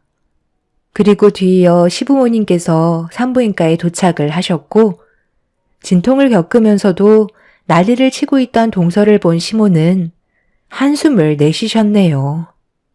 동서는 자기가 먼저 출산할 거라면서 이성을 잃은 모습을 보이길래 진정이 필요할 것 같다며 1인실로 잡아주었고, 저는 다인실로 등 떠밀며 서둘러 들어가게 하셨네요. 그렇게 한참 동안 진통을 겪다가 아이가 나올 때가 되었는지 급하게 출산실로 옮겨지게 되었고, 몇 시간 뒤에 그토록 듣고 싶었던 아이의 울음소리를 제 귀로 들을 수 있었습니다. 뒤이어 동서도 출산을 했는지 아이의 울음소리가 연속해서 들려왔어요. 그토록 바라던 아이를 품에 안게 되면서 세상을 다 가진 것 마냥 기쁨의 눈물을 흘렸고 가족 모두 축하해 주었네요. 그렇게 몸조리를 하면서 조금씩 회복을 해나가고 있었는데 1인실에 있던 동서의 가족분들도 오셨는지 시끌벅적한 소리가 들려오고 있었어요. 아이를 출산하고 서로 마주칠 일은 없었지만 동서가 어떤 돌발 행동을 할지 몰라 매일 불안에 떨고 있었어요. 그래서 남편한테 다른 곳으로 옮기는 게 좋을 것 같다고 얘기하고 있는데 문을 열고 동서가 들어오려 하던 그 순간 시모가 버럭 화를 내면서 동서에게 들어가지 말라고 소리를 지르기 시작하셨어요. 순간적으로 얼음이 된 동서는 무섭게 변해버린 시모의 모습을 보고 뒷걸음질 치고 있었습니다. 200만 원짜리 1인실에 집어넣어 줬으면 그 안에 박혀 있으면 되지. 뭐하러 또 기어 나온 거야? 내가 너를 더 이상 봐줄 수가 없다. 출산하는 데까지 그 난리를 피워? 성격이 어쩜 그리 고약한 거야? 오늘 이 시간 이후로 첫째한테 한 번만 더 다가가기만 해봐. 이렇게 좋은 날 너 때문에 불안해서 내가 살 수가 없다. 1인실에 혼자 박혀서 애나 보고 있어. 절대 나오지 말아라. 동서는 시모의 막말에 큰 상처를 받았는지 1인실로 돌아가 버렸고 다인실로 들어온 시모한테 인사를 드리려고 천천히 몸을 일으켜 두 발이 땅에 닿으려는 순간 뒤에서 많은 분들이 저를 축하해 주려고 오셨어요. 다름 아닌 그분들은 그동안 시모와 동네 사람들과 함께 음식을 나누면서 정을 나눴던 분들이셨고 축하한다고 다인실을 꽉 채울 정도로 많은 분들께서 오셨습니다. 모두들 제가 임신이 안 돼서 힘들 때 함께 괴로워하며 아픔을 나눠주셨던 분들이셨는데 출산했다는 소식에 시모가 동네 사람들을 전부 다 모시고 오셨던 거였네요. 저는 너무 감사한 나머지 눈물을 쏟아내었고 동네 분들은 그동안 고생 많았다면서 저에게 봉투 하나씩을 건네셨습니다. 그 안에는 출산 축하금이 들어있었고 적지 않은 금액을 준비해 주셨네요. 상상도 못했던 경험을 하게 된 저는 시모의 말대로 인생을 어떻게 살아가야 하는지 느낄 수 있었습니다. 순식간에 침대에는 돈봉투가 한가득 쌓이게 되면서 돈방석에 앉아있는 기분이 들게 되었습니다. 동서는 문틈 사이로 많은 분들께 사랑을 받고 있는 저를 보며 부러운 듯 쳐다보고 있었습니다. 그리고 그날 이후 동서도 느끼는 게 많았는지 저를 대하는 행동들도 변하기 시작했고 지금은 한 가족의 구성원으로 최선을 다해 살아가고 있습니다. 분명 안 좋은 일들도 있었지만 동서가 깨우치는 부분들이 많았는지 그동안 저에게 했던 행동들에 대해 용서를 구하면서 관계 회복을 할 수 있었네요. 앞으로 저희 가족의 앞날에 좋은 날들만 펼쳐졌으면 좋겠습니다. 제 글을 들어주신 분들께서도 이 빡빡한 사회에 서로 정을 나눠보시면 어떨까요? 제 사연 들어주신 분들, 오늘 하루도 기쁨 넘치는 날이 되시길 바랍니다. 감사합니다. 안녕하세요. 저는 며칠 전에 너무 충격적인 상황을 겪고 말았는데요. 그때만 생각하면 지금도 피가 거꾸로 솟을 만큼 너무 화가 치밀어 오릅니다. 절대로 용서할 수 없는 그 사람들을 고발하려 늦은 저녁 잠도 오지 않아 컴퓨터 앞에 앉았습니다. 사건이 시작되었던 건 제 딸이 결혼한 이후 3년 동안 임신 소식이 전혀 없자 안사돈이 저희 집으로 찾아왔어요. 사돈지간 거리가 가까워서인지 혼자 살고 있는 저에게 딸에 대한 불만을 늘어놓기 위해 시도 때도 없이 초인종을 눌러댔어요. 상당히 피곤한 성격이라 웬만하면 피하면서 지냈는데 그날은 하필 제가 집에서 외출한 날 찾아왔더라고요.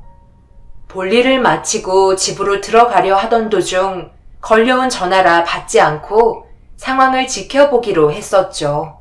그렇게 꽤 시간이 흐른 뒤 집에 들어가려 하는데 안사돈은 할 일도 없는지 몇 시간 동안 저희 집 앞을 지키고 있었어요.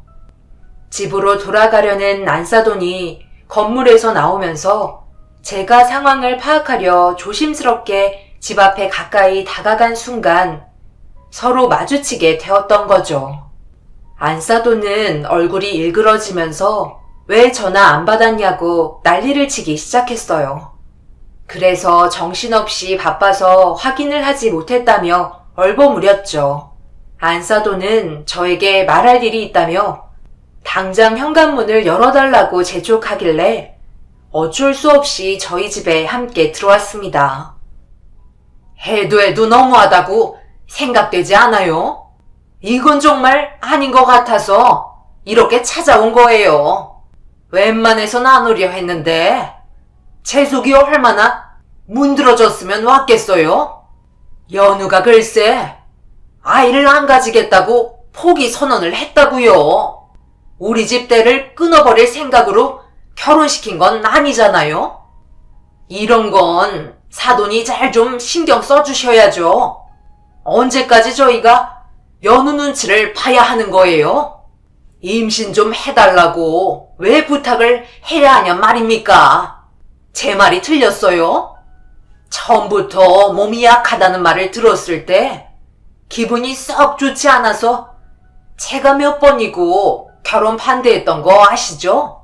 둘이 좋아 죽겠다는데 그걸 뜯어 말려봤자 좋을 것 하나 없어서 어쩔 수 없이 결혼 허락해 준 건데 고마운 걸 알면 그에 대한 대가를 치러야지. 언제까지 깜깜무소식만 전해줄 거예요? 무슨 방법을 써보세요. 저도 이제 지치네요. 매일같이 찾아가서 아이를 가질 수 있는 방법을 죄다 시도해봤는데 괜히 스트레스만 주는 것 같아서 더 이상 신경도 안 씁니다. 저는 이런 노력을 하는데 사돈은 세워라 안 해워라 취미생활이나 즐기면서 사람들 만나러 다니시는 건 아니죠? 이번이 마지막이에요. 더 이상은 저희도 기다려줄 수 없을 것 같네요.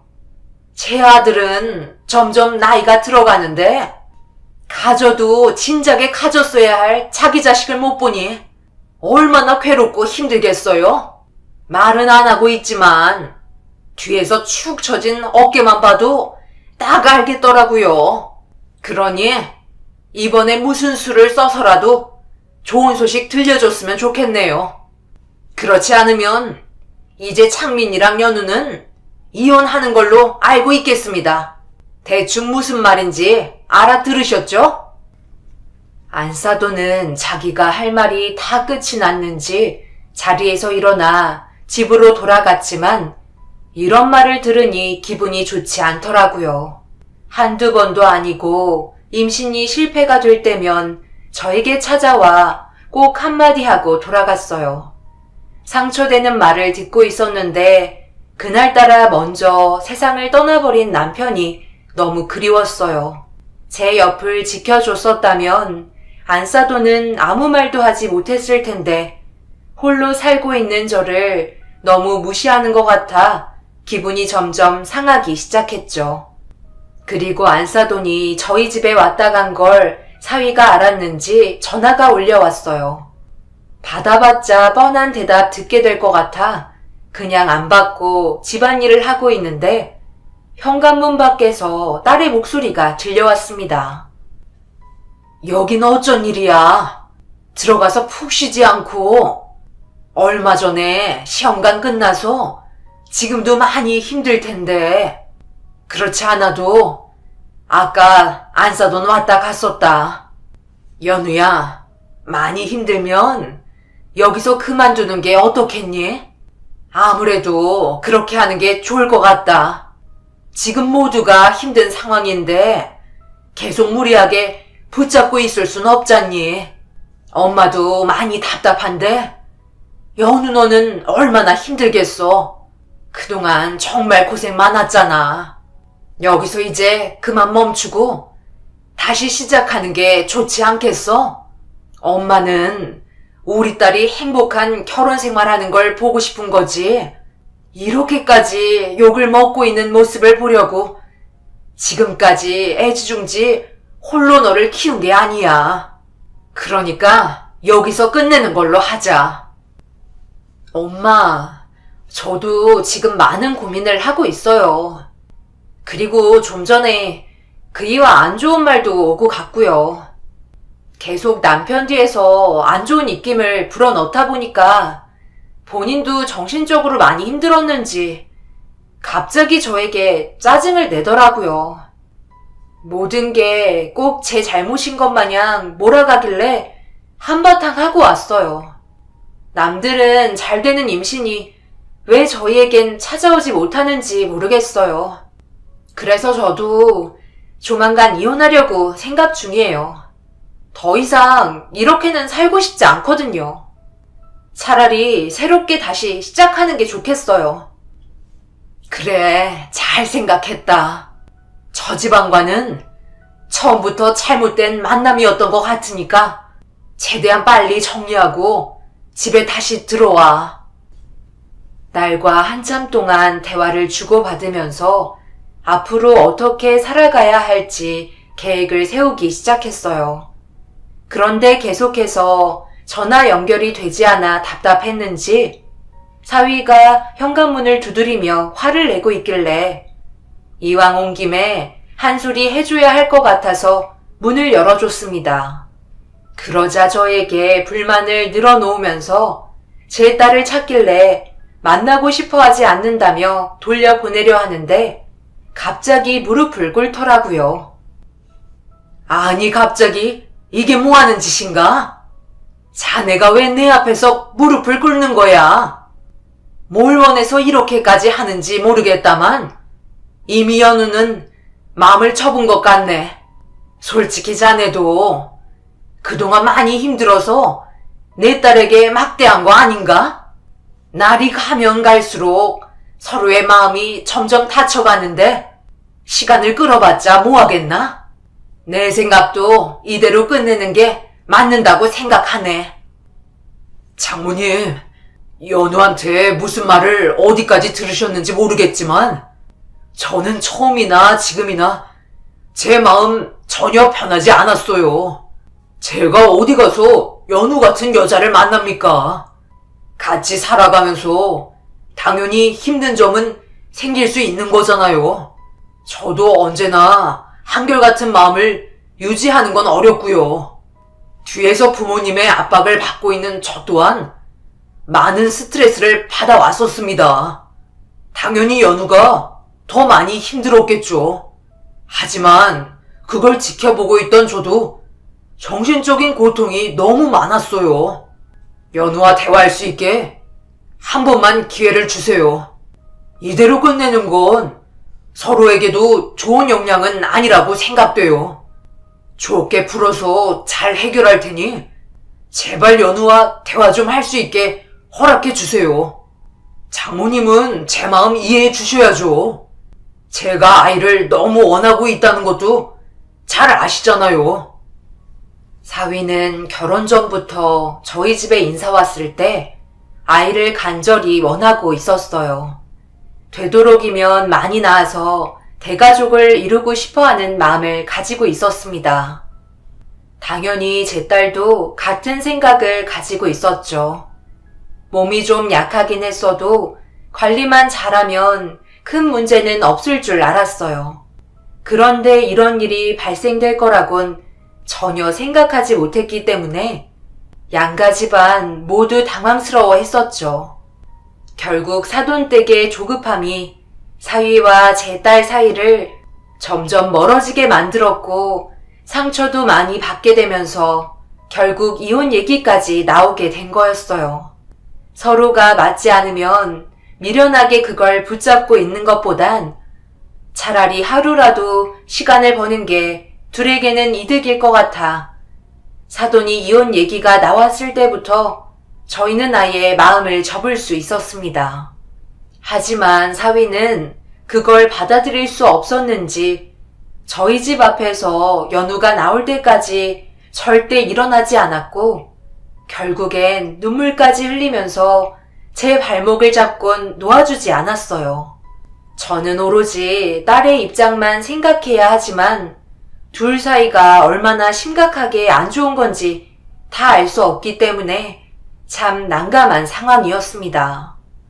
그렇게 아무 말 없이 멍하니 서서 오열하고 있는 사위를 바라보고 있는데 연우도 많이 신경이 쓰였는지 방문을 열고 고개를 내밀었어요. 아무래도 둘 사이에 진지한 대화가 필요할 것 같아 잠시 바람 좀 쐬고 와야 할 것 같다며 자리를 피해줬어요. 그렇게 몇 시간 뒤 딸에게 전화가 오길래 조심스럽게 집으로 다시 들어가니 좋게 대화가 끝이 났는지 서로 소파에 앉아 있었어요.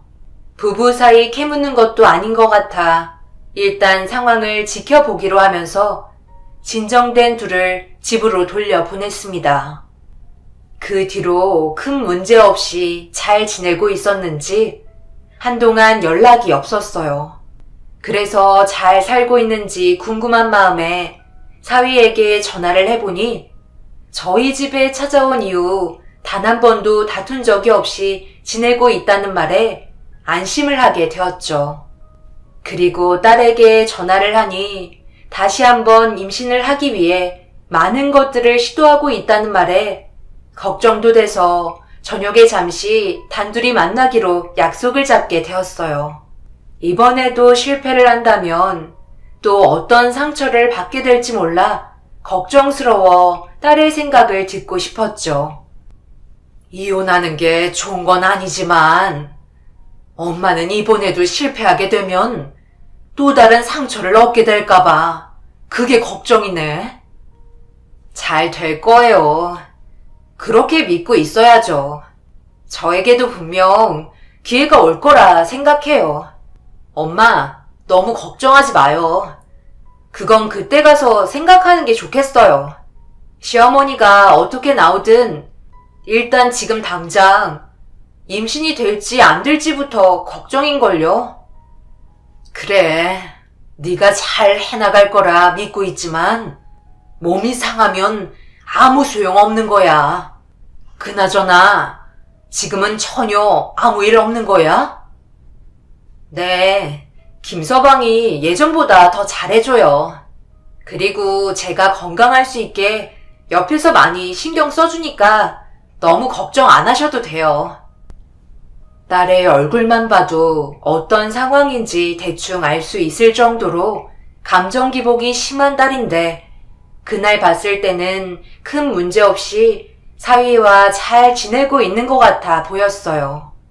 그렇게 한참 대화를 하던 도중 사위가 직접 연우를 데리러 카페까지 찾아왔고 둘이 집으로 들어가는 모습을 바라본 뒤 저도 집으로 가기 위해 움직였는데 안사돈이 누군가와 밤길을 걷고 있더라고요. 등치를 봤을 때 사돈 어른이 아니라서 뭔가 싶어 뒤를 조용히 밟게 되었고 그렇게 도착한 곳은 어느 한 호프집이었습니다. 남의 가정사에 참견하는 건 아니지만 배우자가 아닌 다른 남자의 팔짱을 끼고 있는 걸 봤을 때 그건 분명 바람 피우는 거라 생각했었죠. 그래서 일단 확실한 게 좋을 것 같아 조심히 호프집을 들어간 뒤 최대한 가까운 곳에 자리를 잡고 귀를 기울였습니다. 잘 좀 골라줘 봐요. 내가 이런 부탁 한 적이 있었어요? 우리 집 양반 모르게 진행하는 거니? 최대한 조심해서 움직여주세요. 그건 걱정하지 않으셔도 되는데요. 벌써부터 알아보시게요. 제가 알기론 아드님 나이가 많은 편은 아니잖아요. 좋은 여자 또 찾아오겠죠.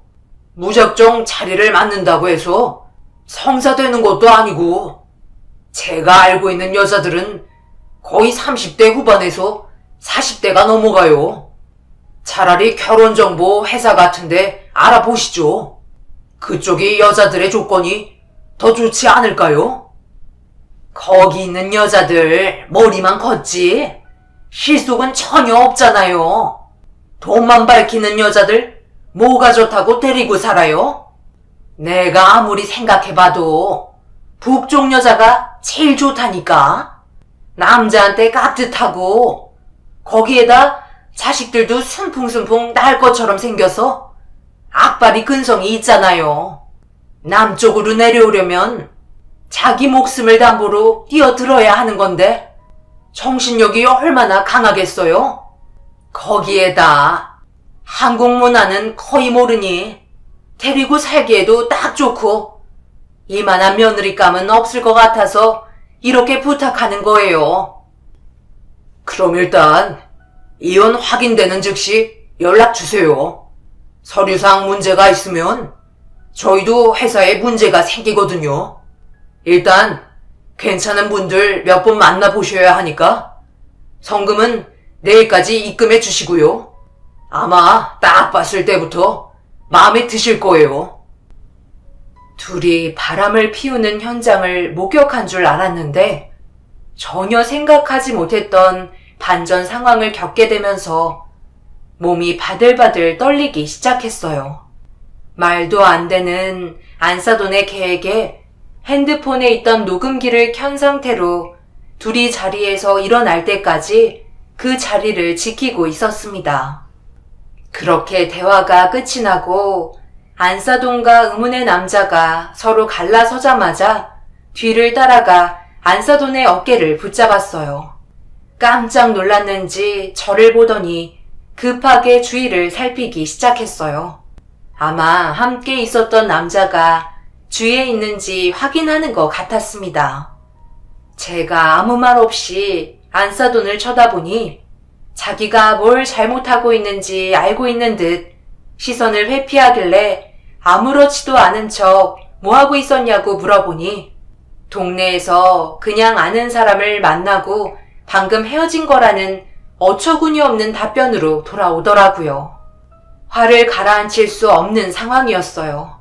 제 딸을 놔두고 다른 생각을 하고 있었다는 건 이미 마음을 접은 상태라는 걸 알 수 있었죠. 그래서 조용한 곳으로 데려가 대화를 이어나가기 시작했어요.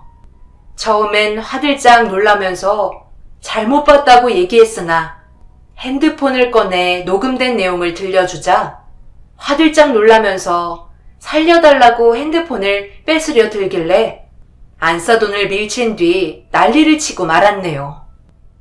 아니, 진정 좀 하고 내 말 좀 들어봐요.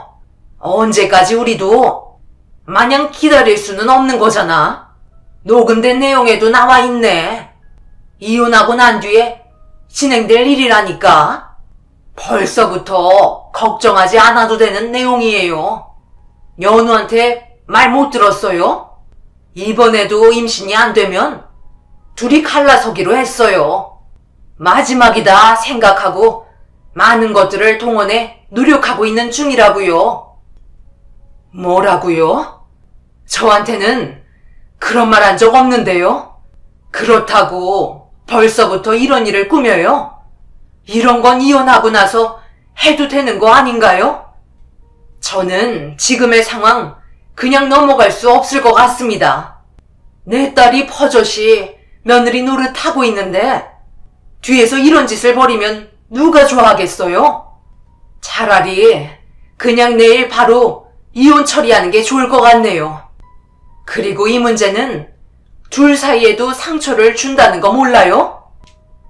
알죠. 알아요. 그러니까 비밀로 해달라는 거잖아요. 제가 생각이 짧았습니다. 아직 진행된 건 전혀 없으니 나중에 내 아들과 연우가 이혼하면 그때 알아보든지 할게요. 그런데 사돈, 저도 얼마나 답답했으면 이렇게까지 하겠습니까? 생각을 좀 해보세요. 3년 동안 무소식이었어요. 저도 연우가 임신을 할 수 있게 최선을 다해 뒤에서 도왔다고요. 그런데 계속 안 좋은 소식만 가져오니 얼마나 속이 끓겠어요? 저번에도 제가 이혼시키겠다고 한 말은 그냥 답답해서 그렇게 말한 거예요. 같은 부모 입장이면 이해해 주실 수 있잖아요. 부탁드릴게요. 이번 딱 한 번만 눈 감아주세요. 글쎄요. 모르는 사람한테 제 딸과 알지 못하는 여자와 비교를 너무 하셔서 지금은 화가 풀리지 않네요. 안사도는 이런 사실이 집에 흘러 들어가는 순간 자기는 나만 하지 않을 거라며 길거리에서 무릎을 꿇길래 당황한 나머지 일단 나중에 다시 얘기하자며 집으로 돌아왔습니다. 안사돈의 마음 이해 못하는 건 아니지만 모든 건 절차가 있는 법인데 그걸 전부 무시하고 혼자 독단적인 선택을 했다는 거에 너무 화가 치밀어 올랐어요. 그날 잠 한숨 못 자고 이 상황을 어떻게 처리해야 할지 많은 고민을 하게 되었습니다. 분명 둘 사이는 안 좋게 끝나게 될 거라는 건 확실했으니까요. 그렇다고 제 딸이 아무것도 모르는 상태에서 당하는 것보단 내가 먼저 얘기를 해주는 게 좋을 것 같아 다음날 아침에 딸에게 전화를 걸려고 수화기를 들었는데 딸이 저에게 먼저 전화를 걸어왔길래 잘 됐다 싶어 바로 받았어요. 그리고 말도 안 되는 말을 듣고 말았습니다. 딸이 그토록 바라던 임신을 하게 되었던 거죠. 분명 좋아해야 하는데 전날의 충격적인 일들이 아직도 가시지 않아 딸이 원하는 반응을 해줄 수가 없었어요. 아무것도 모르고 있는 딸이 너무 불쌍하기만 해서 눈물만 흘렸습니다.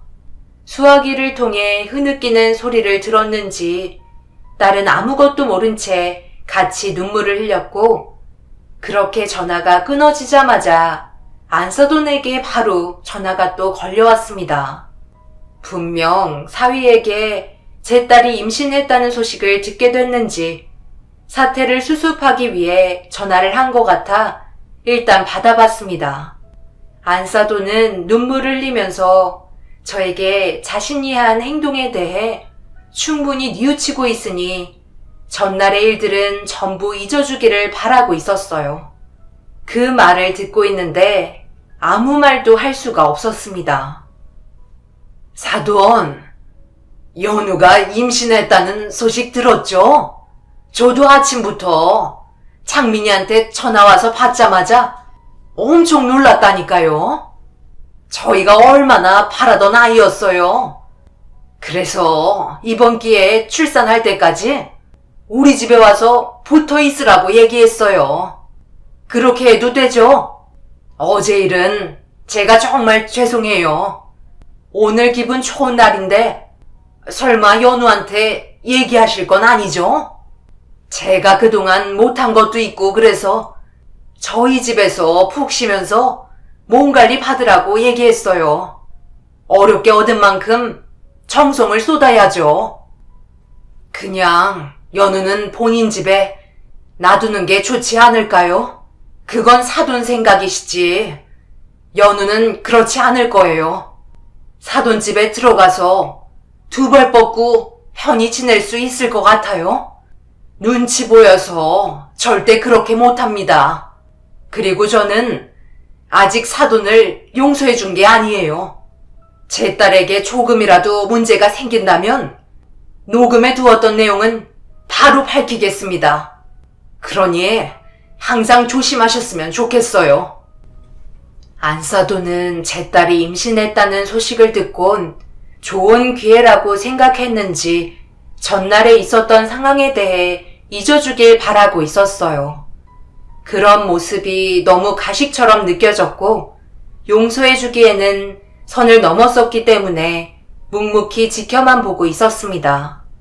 딸이 임신만 안 했어도 바로 드러날 진실이 묻힌 게 찝찝했지만 일단 임신한 딸의 몸이 우선이라 전날에 안 좋았던 상황은 결국 넘기게 되었어요. 그렇게 다음날 딸에게 연락을 한 뒤에 어떤 상태인지 궁금하기도 해서 집에 잠시 들렸는데 짐을 싸고 있더라고요. 뭐 하는 거냐 물어보니 사돈집에 들어가려고 준비를 하고 있다며 정신없이 움직이고 있었습니다. 엄마의 입장에서 당연히 말려야 하는 상황인 것 같아 대화 좀 하자며 잠시 거실로 불러 사돈댁에 들어간 이후 불편해질 문제점들에 대해 천천히 설명을 해주었어요. 저는 전적으로 딸의 편이기 때문에 힘들어지는 건 보고 싶지 않았거든요. 그런데 안사돈이 데리러 오기로 했는지 현관문을 열고 밝은 얼굴을 하면서 들어오길래 인상을 쓰고 말았습니다. 사부인도 연우 걱정이 돼서 찾아오셨구나. 어제 하루 종일 통화하고 결정했어요. 저희 집에서 지내기로요. 뭘 생각하고 있는지 알겠는데요. 걱정하지 마세요. 연우가 조금이라도 불편한 게 있다면 바로 집으로 돌려보낼 테니까요. 엄마, 너무 걱정하지 마세요. 어머님이 잘해주신대요. 그리고 그이 회사가 시댁이랑도 가까워서 좋은 점도 많아요. 안 된다. 아무리 그래도 그건 안 돼. 여기서 지내는 게 뭐가 부족해서 사돈댁에 들어간다는 거야? 절대 반대하니까 여기서 지내라. 그리고 굳이 사돈이 안 봐줘도 되는 거 아니에요? 제가 옆에 있어주는 게 훨씬 더 편할 것 같은데요. 연우야, 엄마가 곁에 있어줄 테니 사돈댁에 가지 말고 여기서 편하게 지내라. 조금이라도 스트레스 받는 건 원치 않아. 너희 집이 아파트도 아니고 주택에 마당까지 있는데 뭐하러 간다는 거야? 그리고 사돈어른도 말은 안 하셨겠지만 분명 불편해 하실 거라고. 이번엔 제가 양보할 수 없을 것 같네요. 절대 안 되니까 그렇게 알고 계세요. 이건 제 딸을 배려해 주는 게 아닙니다. 제가 열을 내면서 화를 내기 시작하자 안사돈과 연우는 당황했는지 아무 말도 못하고 그저 멍하니 쳐다보고만 있길래 다시 한번 강하게 쐐기를 박았어요. 안사돈은 강하게 나오는 저를 보곤 결국 알겠다며 두 손을 들은 뒤 자리에서 일어나 집으로 돌아갔습니다. 딸은 제가 언성을 높이며 흥분하는 모습을 처음 봐서 그런지 많이 놀란 표정을 보이고 있었어요. 그렇게 그날 하루는 딸의 집에서 청소며 음식들을 전부 준비해 준 뒤 집으로 돌아왔습니다. 오랜 시간 있어봤자 딸도 불편한 게 많을 수 있기 때문에 자유롭게 쉴 수 있도록 할 것만 하고 집으로 돌아왔어요. 그 뒤로 매일 집에 찾아가지 않고 며칠에 한 번씩 가끔 집에 들러 필요한 부분만 채워주고 왔어요. 딸도 시간이 지나면 지날수록 심적으로도 많이 안정이 되고 편했는지 제가 생각한 방법이 맞는 것 같다며 좋아해 주었어요. 하지만 문제는 제가 없는 시간대에 안사돈이 찾아온다는 거였죠. 사람 정말 귀찮게 하는 안사돈의 행동들이 너무 마음에 들지 않았고 딸에게 대충 물어보니 그냥 집에 와서 매일 아들이었으면 좋겠다는 말만 하고 간다며 또 다른 욕심을 부리고 있었습니다. 아들이건 딸이건 임신을 했다는 자체에 감사를 해야 하는데 한 발 더 나아가 아들을 바라고 있는 안사돈의 행동에 기분이 별로 좋지 않았어요. 그동안 꽤 많이 긴장하고 있는 상태여서 그랬는지 감기 몸살이 걸린 것 같아 딸에게 옮기지 않기 위해 다 낳고 집에 찾아가기로 했어요. 그렇게 며칠 동안 고생을 하며 병원에서 받은 약을 먹고 쉬는데 생각보다 쉽게 떨어지지 않더라고요. 결국 정신을 차리지 못할 정도로 심각해져 버린 감기 때문에 거의 움직이지도 못하고 누워만 있었어요. 그런데 문자가 오는 소리가 들려 힘겹게 핸드폰을 켠 뒤 확인을 해보니 딸에게 온 문자였어요. 내용을 읽어보는데 이상한 문자길래 뭔가 싶어 몇 분 동안 뚫어지게 쳐다보고 있었습니다. 그리고 사진 한 장을 보낸 후 더 이상 문자가 오지 않았어요. 사돈이 갑자기 포크레인을 불러 뒷마당의 땅을 파기 시작했는데 왜 파는지 이유를 알려주지 않고 있다며 현장 사진 한 장을 보내준 거였어요. 웬만해선 땅을 팔 이유가 없어 안사돈에게 전화를 걸어봤지만 받지 않았습니다. 그리고 다시 딸에게 전화를 하니 역시 받지 않았죠. 결국 불안한 마음 때문에 힘겹게 몸을 일으킨 뒤 딸의 집으로 가기 위해 택시를 잡았습니다. 평소 같았으면 급하게 준비해서 갈 수 있었지만 워낙 몸이 심할 때 움직이게 된 거라 상당한 시간이 걸리고 말았습니다. 그렇게 도착을 해서 딸의 집으로 들어갔는데 거실에는 안사돈과 사위가 웃고 떠들며 TV를 보고 있었어요. 제가 왔는지도 모르고 TV에 정신 팔려 있길래 연우는 어디 갔냐고 소리치며 물어보자 그제서야 저를 확인했는지 화들짝 놀라면서 당황해하는 안사돈을 발견했고 제가 모르는 또 다른 일이 벌어진 것 같아 다시 한번 소리치면서 연우를 찾았습니다. 아니, 여기는 어쩐 일이세요? 분명 감기 몸살이 심해서 당분간 오기 힘들다고 하더니 연우가 걱정돼서 힘든 몸인데도 오셨구나. 제 딸 어디 갔어요? 왜 불러도 대답이 없는 거죠? 이봐 김서방, 연우 어디 갔나? 왜 사돈 뒤에 숨어서 죄 지은 사람처럼 그러고 있는 거야? 빨리 대답 안 해? 내가 기분이 좋지 않아 찾아왔는데 포크레인으로 뒷마당을 파고 있었다면서? 장모님, 그게요. 이건 꼭 해야 되는 거라 어쩔 수 없었어요. 일단 몸이 편찮으시니까 앉아서 제 말부터 들어보세요. 이거 안 나? 연우 어디 갔냐고 물어보잖아. 왜 대답을 안 하는 거야? 자네, 연우한테 무슨 일이라도 생기면 절대 가만두지 않을 거야. 알겠어? 뒷마당에다 도대체 뭘 해놨길래 말들을 안 해? 내가 당장 가서 확인해 볼 테야. 저는 정신을 부여잡고 비틀거리면서 집을 나와 뒷마당으로 급하게 걸음을 옮겼어요. 그런데 멀리에서 보이는 무언가를 확인하고 경악을 하고 말았습니다. 제 딸이 땅에 얼굴만 남긴 채 묻혀 있었고 정신을 잃고 있길래 비명을 지르면서 정신없이 손으로 땅을 파기 시작하면서 정신 차리라고 딸을 보며 외쳤지만 깨어나지 않고 있길래 뒤에서 저를 바라보고 있는 사위와 안사돈에게 화를 내며 당장 연우를 꺼내달라고 소리를 쳤어요. 하지만 사돈은 우물쭈물거리면서 땅을 파면 안 된다고 선뜻 나서지 않길래 더 이상 참을 수가 없어 사돈의 얼굴에 손을 날렸습니다. 그러자 사위가 제 팔을 잡더니 자기가 설명을 하겠다며 지금은 절대 땅을 파면 안 된다는 정신나간 말을 이어나가고 있었네요. 장모님, 지금 땅을 파면 안 된대요. 엄마도 저를 이렇게 해서 낳았다고 하더라고요.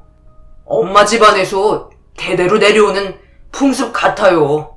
새벽 동이 틀 때 꺼내야 확실한 아들이 된다고 하니까 그때까지만 무조건 참아주셨으면 좋겠어요. 저희 어렵게 얻은 아이잖아요. 2번 다시 없을 기회인데 차라리 딸보다 대를 이어줄 수 있는 아들이 좋지 않겠어요? 내가 시집 왔을 때 이렇게 해서 창민이 가진 거예요.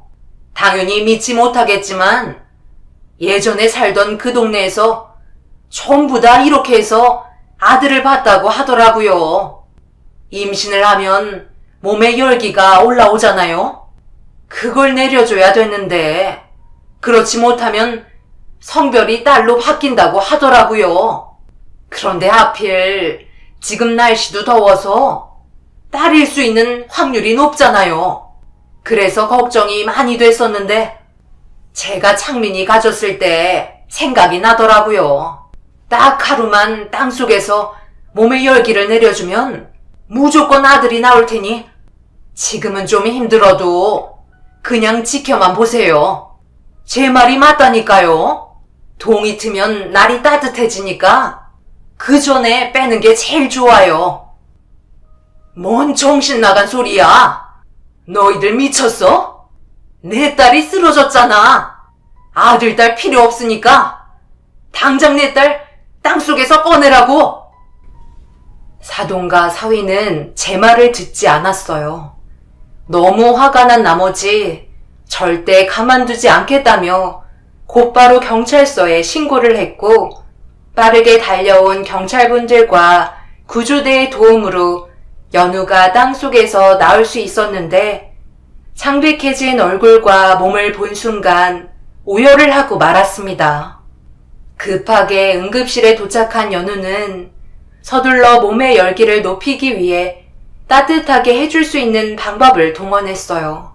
천만다행히도 금세 회복이 되었지만 문제는 뱃속에 있는 아이였습니다. 갑자기 급격하게 떨어진 체온과 순간적으로 변하게 된 상황으로 인해 몸이 약했던 딸의 뱃속에 있던 아이는 버티지 못하고 결국 유산을 하고 말았습니다. 그토록 원했던 아이를 생각 없는 사돈의 행동으로 인해 돌이킬 수 없는 결과를 가져오게 되었고 더 이상은 참을 수 없었어요. 그래서 조사를 받고 있는 경찰서로 찾아가 사돈의 머리채를 잡고 난리를 치면서 딸이 유산했다는 소식을 알려주었습니다. 너희들 때문에 내 딸이 유산했다고? 누가 그런 정신나간 행동을 요즘에 하냐고? 이제 어떡할 거야? 연우가 유산을 했다고요? 그럴 리가 없는데. 분명 내가 했던 방법과 똑같이 했는데 어떻게 이런 일이... 장모님, 일단 진정하세요. 이렇게 난리 치셔봤자 좋아질 것 하나 없어요. 아이야, 나중에 또 가지면 되는 거죠.